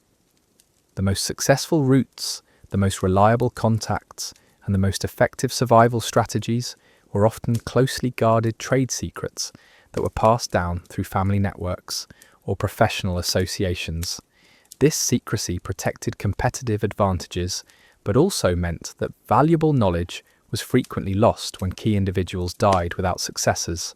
The oral traditions that preserved travel stories and practical knowledge created rich literatures of adventure and instruction, but these traditions were vulnerable to disruption and loss. The most important travel knowledge was often embedded in stories and songs that served both entertainment and educational functions, but the accuracy of this information could deteriorate over time as stories were retold and embellished. The written records that survived from medieval travel are fragmentary and biased toward the experiences of wealthy and educated travellers who had the resources and skills to create written accounts of their journeys. The experiences of common travellers, women, and marginalised groups were rarely recorded in writing, creating gaps in our understanding of medieval travel that can only be filled through archaeological evidence and careful interpretation of indirect sources. The archaeological evidence of medieval travel provides insights into the material culture and daily experiences of travellers that complement and sometimes contradict the written sources. Excavations of roadside inns, camping sites, and border posts reveal the physical conditions under which travellers lived and the material goods they carried. This archaeological evidence often shows that the practical realities of medieval travel were even more challenging and dangerous than the written sources suggest. The environmental evidence preserved in pollen samples, soil deposits, and other natural archives provides information about the ecological impact of medieval travel and the environmental conditions that travellers encountered. This evidence reveals how travel routes affected local ecosystems and how climate changes influence travel patterns and survival rates. The cultural impact of medieval travel extended far beyond the immediate experiences of individual travellers to influence the development of art, literature, music, and intellectual traditions. The stories and images that emerged from travel experiences became foundational elements of medieval culture, shaping popular understanding of the world beyond local boundaries and influencing artistic and literary traditions that persisted for centuries. The technological knowledge that travelled along trade routes influenced the development of crafts, agriculture, and industry across medieval Europe and beyond. New techniques for metalworking, textile production, and construction spread along travel networks, creating technological exchanges that accelerated innovation and economic development. The intellectual exchanges that occurred when scholars, students, and religious figures travelled between centres of learning created networks of knowledge that transcended political and cultural boundaries. These intellectual networks facilitated the preservation and transmission of classical knowledge, while also promoting new innovations in philosophy, science, and technology. The religious exchanges that occurred through pilgrimage and missionary travel created complex interactions between different Christian traditions and between Christianity and other religions. These religious encounters sometimes led to conflict and persecution, but they also created opportunities for theological development and spiritual innovation that influenced the evolution of medieval Christianity. The political consequences of medieval travel were profound and often unintended, as the movement of people, goods, and information across political boundaries created pressures for political change and institutional development. The need to regulate and tax travel led to the development of more sophisticated administrative systems. The conflicts that arose from travel-related disputes contributed to the evolution of international law and diplomatic practices. The military implications of medieval travel created complex relationships between civilian mobility and state power that shaped the development of medieval governance. Rulers needed to control who moved through their territories, while simultaneously encouraging the commerce and pilgrimage that generated tax revenue and political legitimacy. This tension produced elaborate systems of travel regulation that were simultaneously essential and impossible to enforce effectively. Border fortifications were designed as much to monitor and tax travellers as to repel military invasions. Castle placement often reflected the need to control river crossings, mountain passes, and other travel bottlenecks, rather than purely defensive considerations. The lords who controlled these strategic points wielded disproportionate political influence because they could strangle trade routes and diplomatic communications at will. The intelligence value of civilian travellers made them both assets and threats to political authorities. A merchant who had recently travelled through enemy territory possessed information about military preparations, economic conditions, and political stability that could determine the outcome of diplomatic negotiations or military campaigns. But the same merchant might also be a spy carrying information to enemies, making every foreign traveller a potential security risk. Professional spies often disguised themselves as legitimate travellers, using merchant caravans or pilgrimage groups as cover for intelligence-gathering missions. The difficulty of distinguishing between genuine travellers and foreign agents created an atmosphere of suspicion that affected all cross-border movement. Legitimate travellers found themselves subjected to lengthy interrogations and searches that could delay their journeys for weeks, while also exposing them to extortion by corrupt officials. The communication networks that supported medieval travel became crucial elements of political and military strategy. The ability to send messages quickly and reliably across vast distances could determine whether armies received reinforcements in time, whether diplomatic negotiations succeeded or failed, and whether distant provinces remained loyal during crises. Control over these communication networks was a form of power that rivaled control over territory itself. Diplomatic pouches carried sensitive information that required protection from both common bandits and foreign intelligence services. The messengers who carried these communications were high-value targets who needed military escorts and secure routes. The development of diplomatic immunity was partly a practical necessity for protecting these essential communication channels, though such protections were often ignored when political tensions were high. The seasonal patterns of medieval travel created predictable vulnerabilities that military strategists learned to exploit. Enemy armies could time their campaigns to coincide with harvest seasons, when roads were crowded with agricultural traffic that could be captured to supply military operations. They could also target major trade routes during peak commerce periods to maximize the economic damage of their raids. The logistics of moving medieval armies were essentially scaled-up versions of the challenges faced by civilian travelers, but with additional complications created by the size and destructive nature of military forces. An army needed far more supplies than any civilian caravan, but it also frightened away the merchants and farmers who might have provided those supplies. Military forces often had to choose between moving slowly with adequate supply trains or moving quickly while living off whatever they could forage or steal from the countryside. The relationship between armies and civilian travellers was complex and often predatory. Armies provided security that made travel safer in some regions, but they also consumed resources that made travel more expensive and difficult. Military forces requisitioned animals, food, and equipment from civilian travellers, often providing compensation that was inadequate or worthless. They also disrupted normal trade patterns by closing routes, destroying bridges, and creating refugee populations that strained the capacity of travel infrastructure. Camp followers represented a unique category of military-related travellers who moved with armies but weren't technically soldiers. These groups included merchants who sold supplies to soldiers, craftsmen who maintained military equipment, entertainers who provided morale services, and families of soldiers who couldn't or wouldn't remain behind. Camp follower communities were often larger than the military forces they accompanied and faced all the dangers of military campaigns without the training or equipment of soldiers. The siege warfare that characterized much of medieval military activity created particular challenges for travel in affected cities couldn't provide normal serviced regions.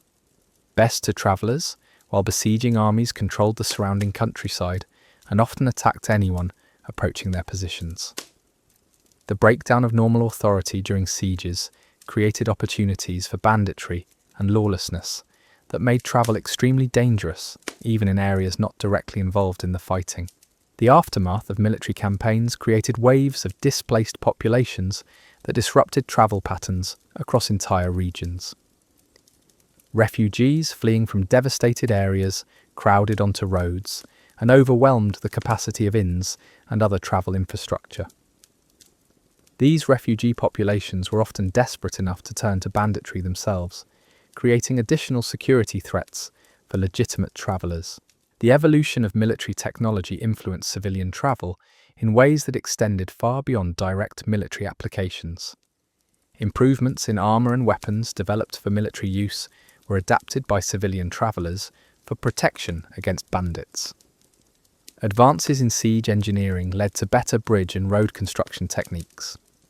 Military innovations in logistics and supply management influenced civilian caravan organisation and trade route planning.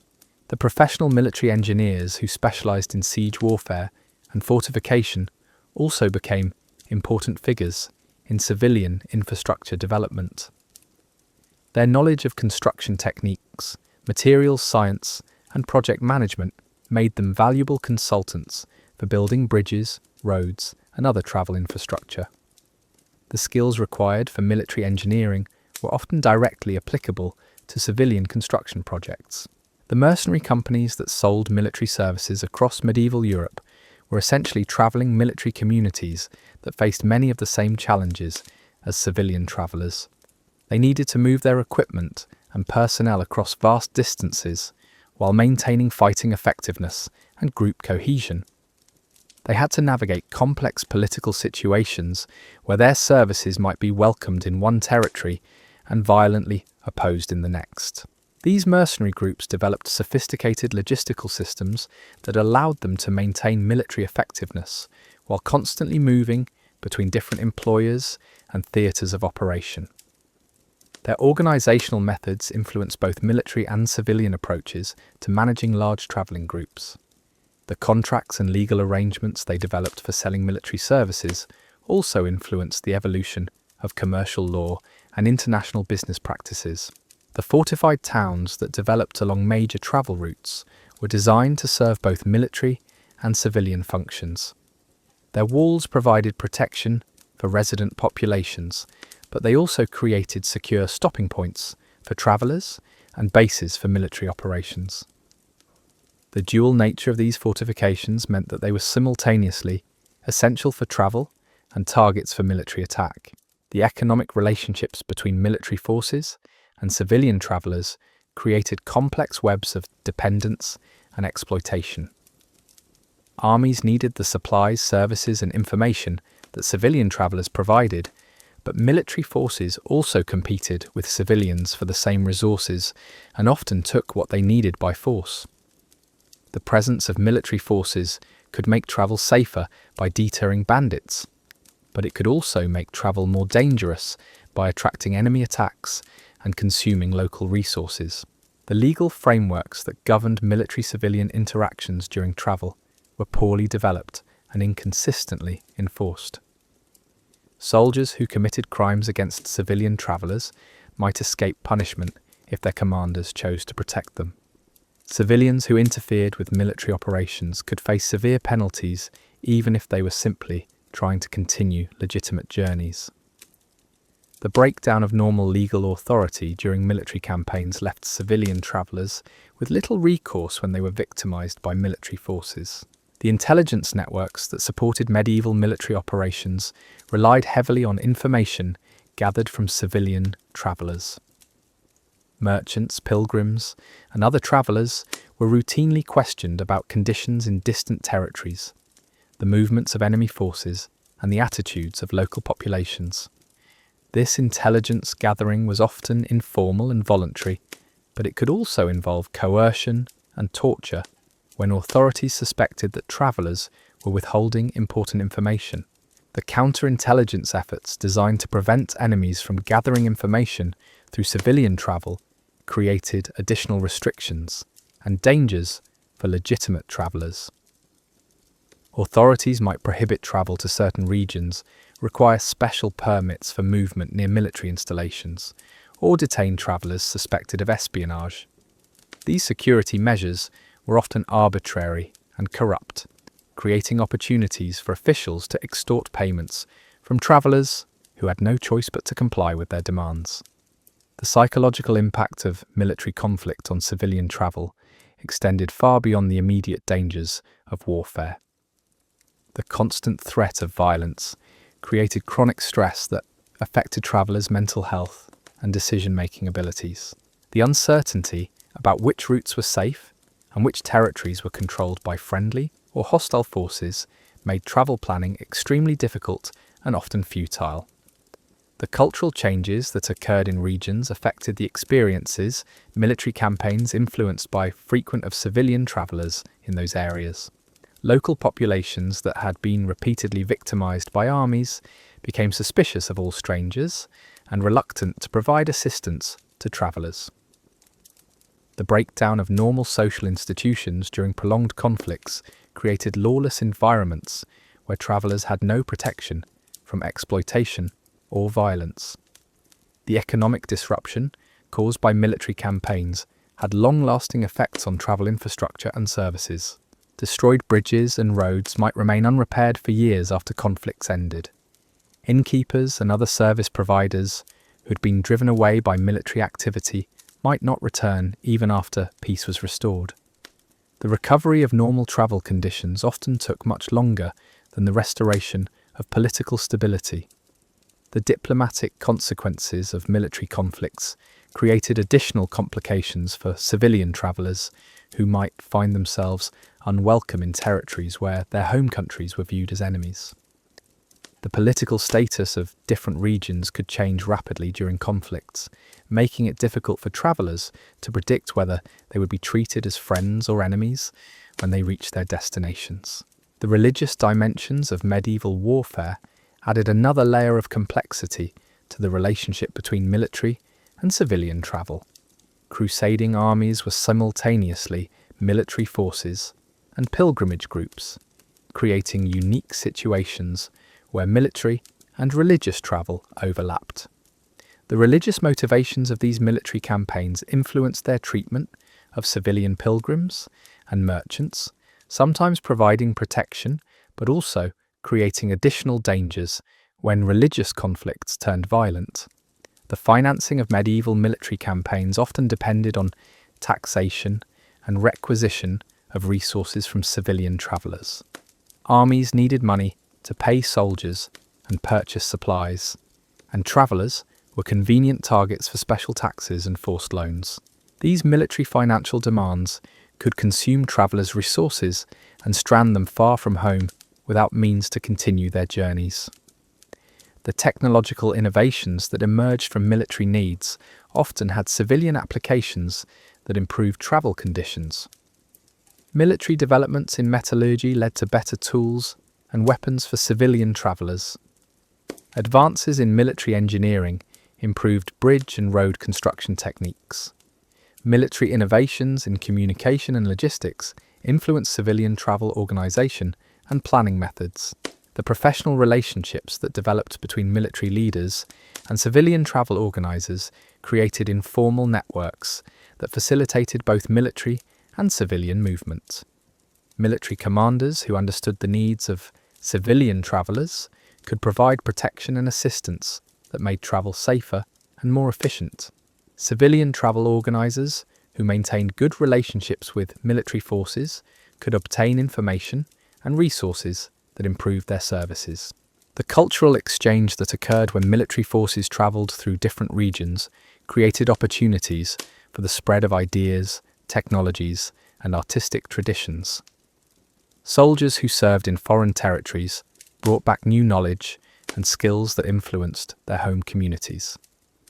The mixing of different military traditions during campaigns and alliances led to innovations in tactics, equipment, and organisation that had civilian applications.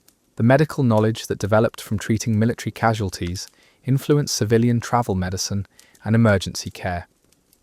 Military surgeons gained experience treating injuries and diseases under primitive field conditions that was directly applicable to the medical challenges faced by civilian travellers. The organisational methods developed for military medical care influenced the development of civilian medical services, along with military influence on medieval travel routes. The legacy travel extended far beyond the immediate period of conflicts to shape the development of travel infrastructure, legal frameworks, and cultural attitudes toward mobility and security. The fortifications built to control travel routes continued to influence traffic patterns long after their military importance ended. The legal precedents established for regulating military-civilian interactions during travel influenced the development of travel law and international relations. The social changes that resulted from the interaction between military and civilian travel created new forms of community organisation and cultural identity that transcended traditional territorial boundaries.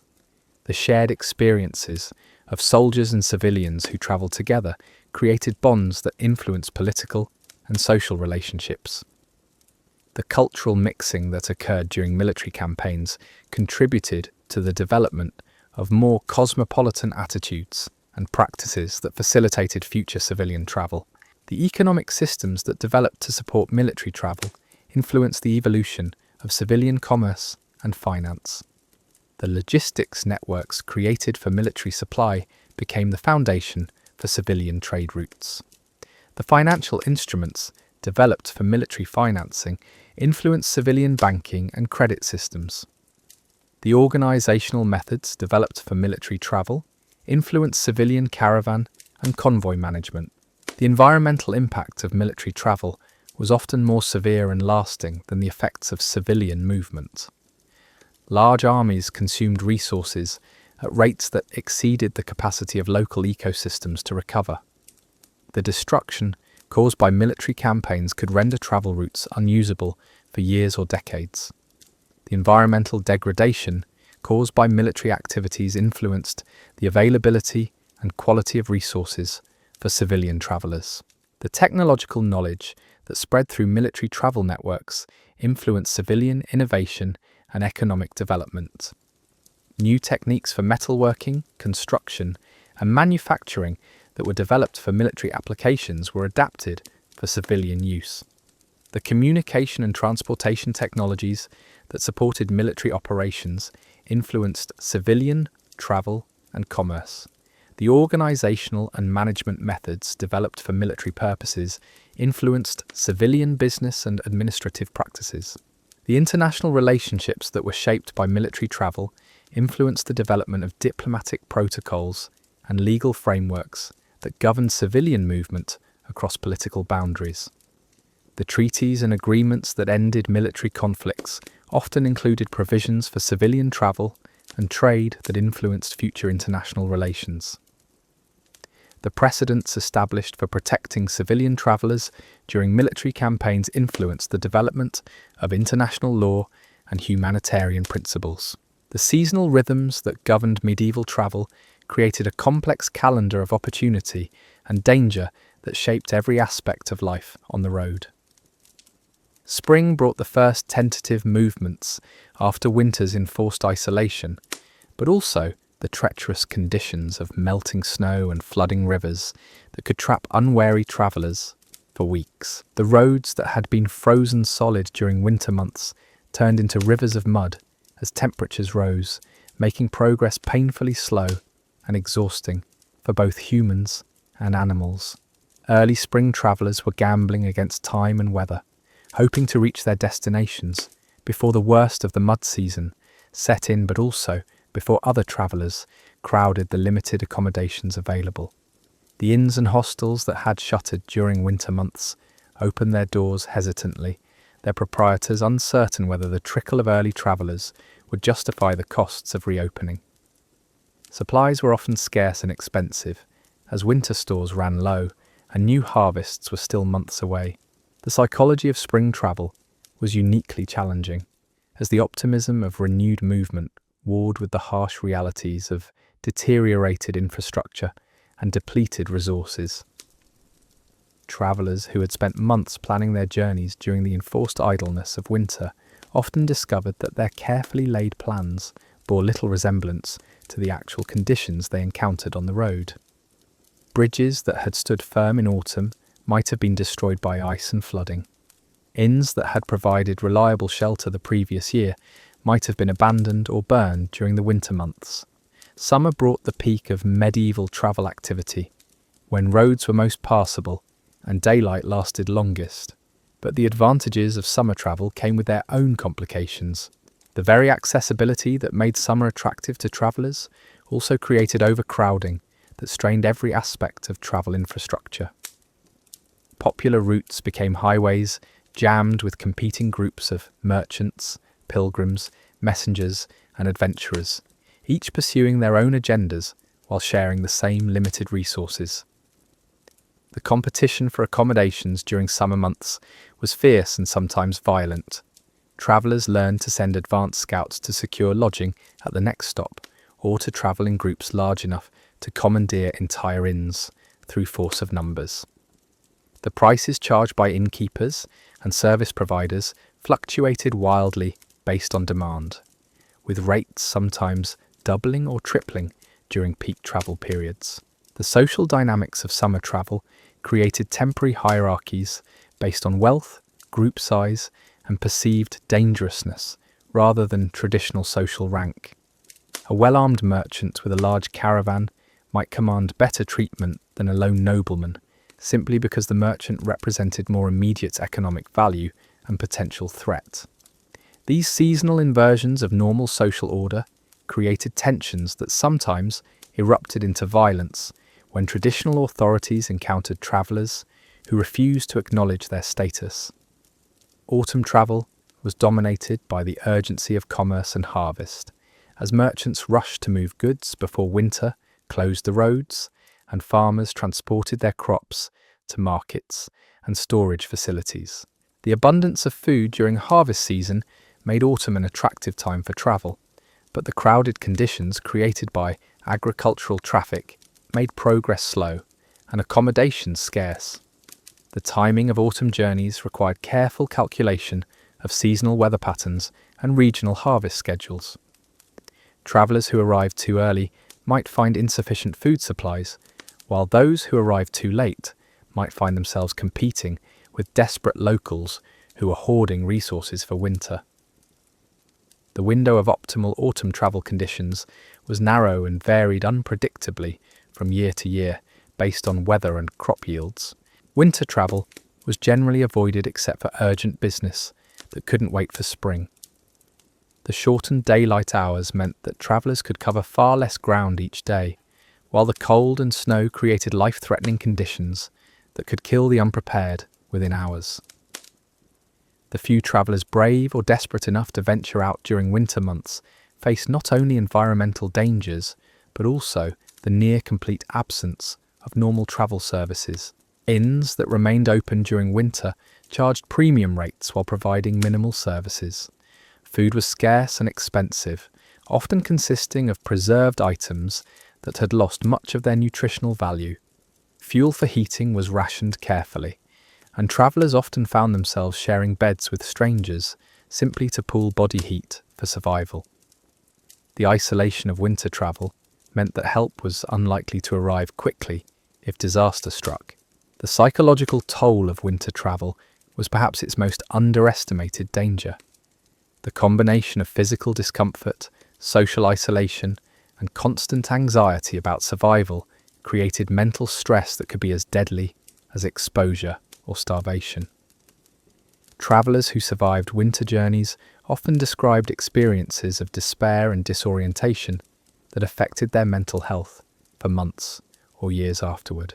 The few advantages of winter travel included reduced bandit activity, as even criminals were reluctant to venture out in deadly weather, and the occasional opportunity to travel on frozen rivers that provided smoother routes than muddy roads.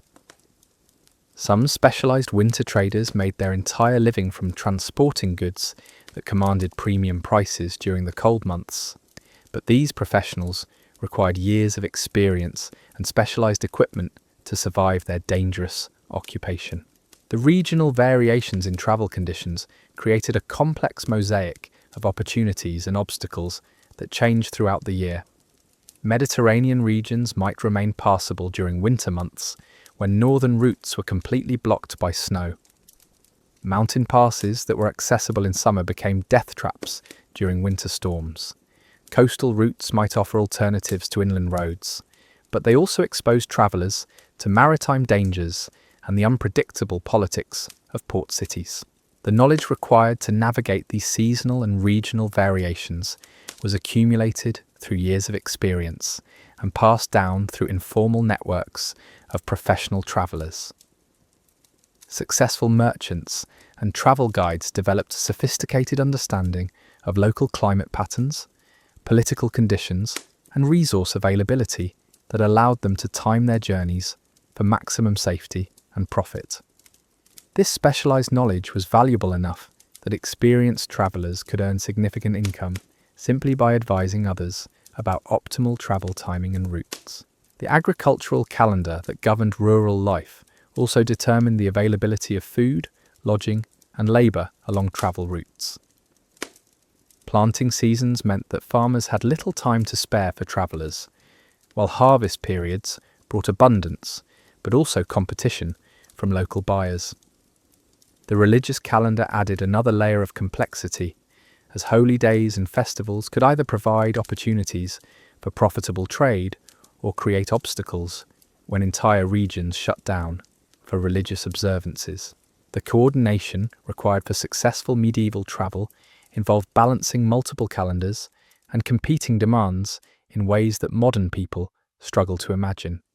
A merchant planning a long-distance trading expedition had to consider not only the seasonal weather patterns along his intended route, but also the agricultural cycles that would affect food availability, the religious observances that might close markets or roads, the political situations that could change border policies, and the movements of other travellers who might provide safety in numbers or unwelcome competition.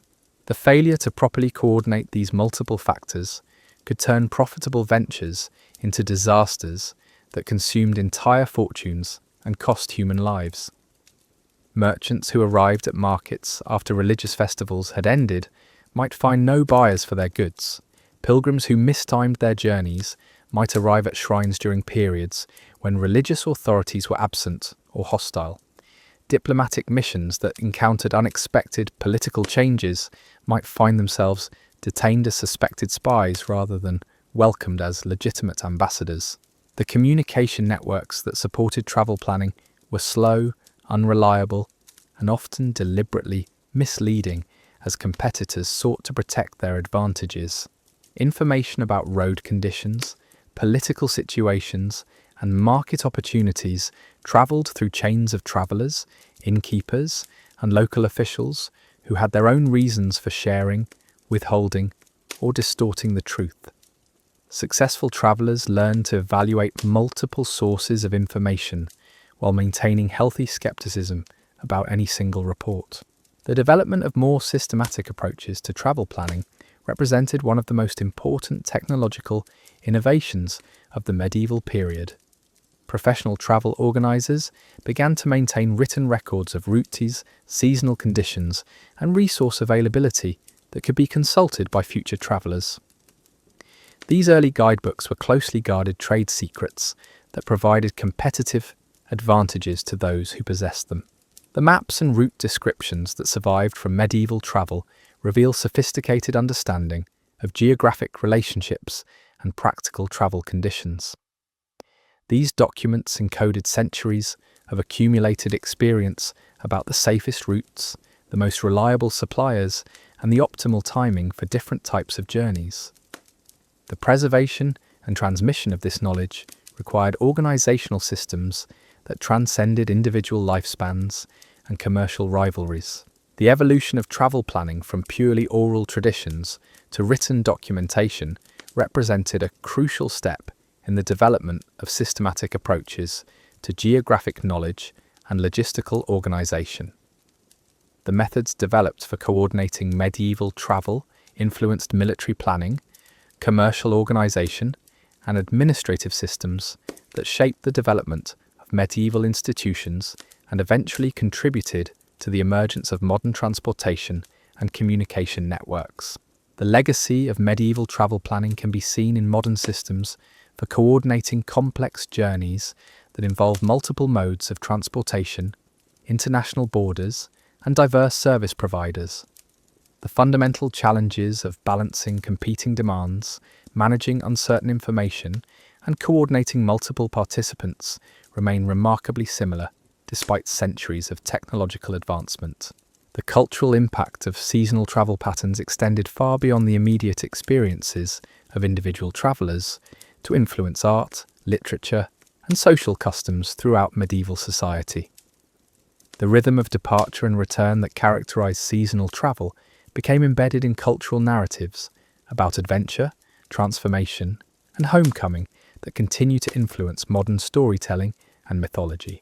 The economic cycles created by seasonal travel generated forms of specialized commerce that existed nowhere else in medieval society. Entire communities organised their economic activities around providing services to travellers during peak seasons while pursuing different occupations during periods when travel was minimal. These seasonal economic patterns created unique forms of social organisation that combined elements of settled and nomadic lifestyles. The technological innovations that emerged from managing seasonal travel variations influenced broader developments in agriculture, manufacturing, and commerce. The storage and preservation techniques developed for maintaining travel supplies during different seasons influenced food production, and distribution systems and coordination methods develop. The scheduling for managing seasonal travel influenced agricultural planning and commercial organisation.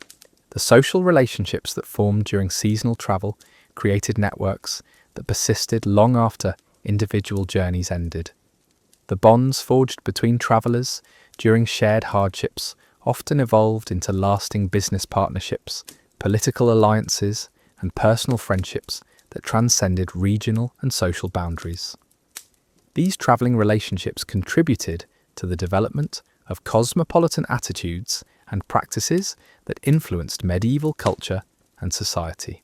The environmental knowledge that accumulated through seasonal travel experience contributed to medieval understanding of climate patterns, agricultural cycles, and ecological relationships. Travellers who observed the same regions during different seasons developed sophisticated awareness of environmental changes and natural processes that influenced agricultural practices, settlement patterns, and resource management strategies. The medical knowledge that emerged from treating seasonal travel-related health problems influenced broader understanding of disease patterns and therapeutic techniques. The relationship between seasonal conditions and health outcomes became part of medieval medical theory and practice, contributing to the development of preventive medicine and seasonal health management strategies.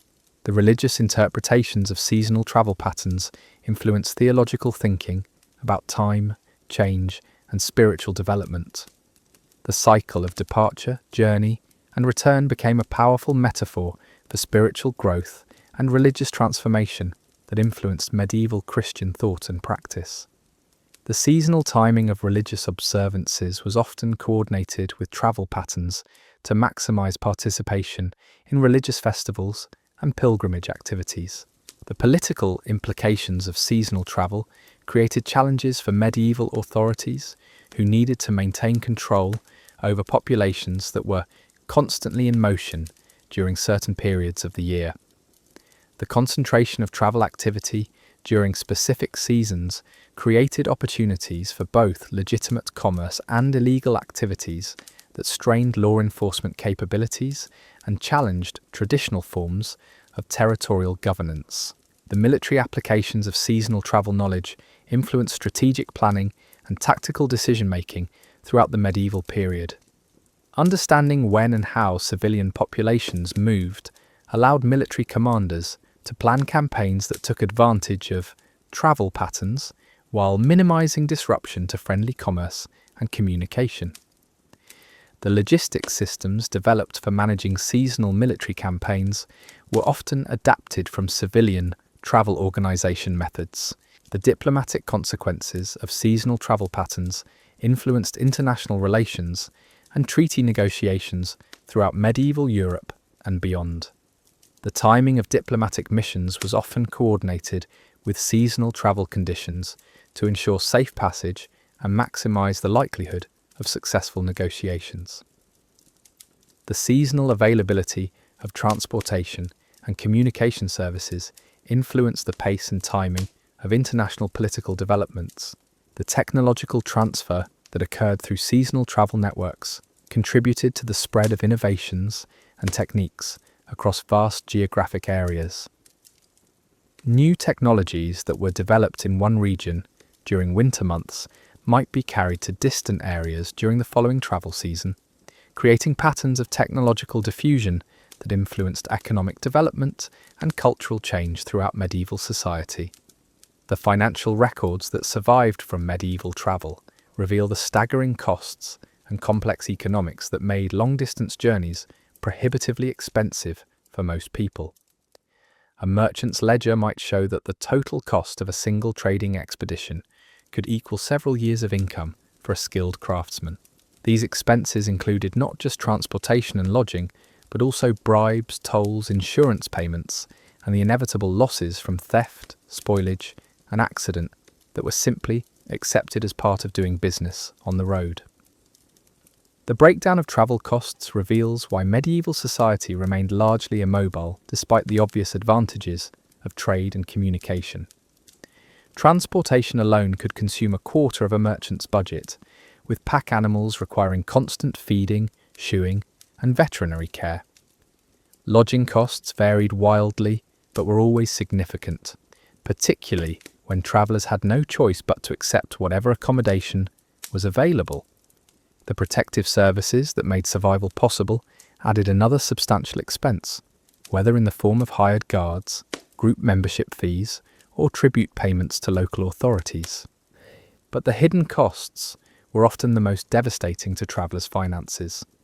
The delays caused by weather, political disruptions, or simple mechanical failures could multiply the expense of any journey by forcing travellers to pay for extended stays in expensive accommodations while consuming their carefully rationed supplies. The replacement costs for equipment lost or damaged during travel could bankrupt merchants who had invested everything in their expeditions. The insurance cooperatives that developed among medieval travellers represented some of the earliest forms of commercial risk management, but they also added yet another layer of expense to already costly journeys. Members paid regular fees to maintain their participation in these mutual protection schemes, and the payouts were often insufficient to cover actual losses. The complexity of determining fair compensation for losses that occurred far from home created ongoing disputes that sometimes destroyed the very cooperatives they were meant to protect. The credit arrangements that made large-scale medieval travel possible created webs of financial obligation that could persist for generations. A merchant who borrowed money to finance a trading expedition might find himself indebted not only for the original loan, but also for the accumulated interest, currency exchange costs, and penalty fees that accrued during the months or years required to complete his journey and repay his obligations. The failure of a single expedition could destroy family fortunes and create financial liabilities that affected multiple generations. And so we reach the end of our journey through the treacherous world of medieval travel, where every mile was earned through courage, cunning, and an extraordinary tolerance for discomfort that modern minds can barely comprehend. From muddy roads to bandit-infested forests, from corrupt border guards to plague-ridden inns, medieval travellers faced dangers that would make our worst travel nightmares seem like minor inconveniences. Yet they persisted, driven by faith, profit, duty, or simple desperation, weaving the threads that would eventually connect our world. Sleep well, knowing that your longest journey tomorrow will be infinitely safer than their shortest trip yesterday.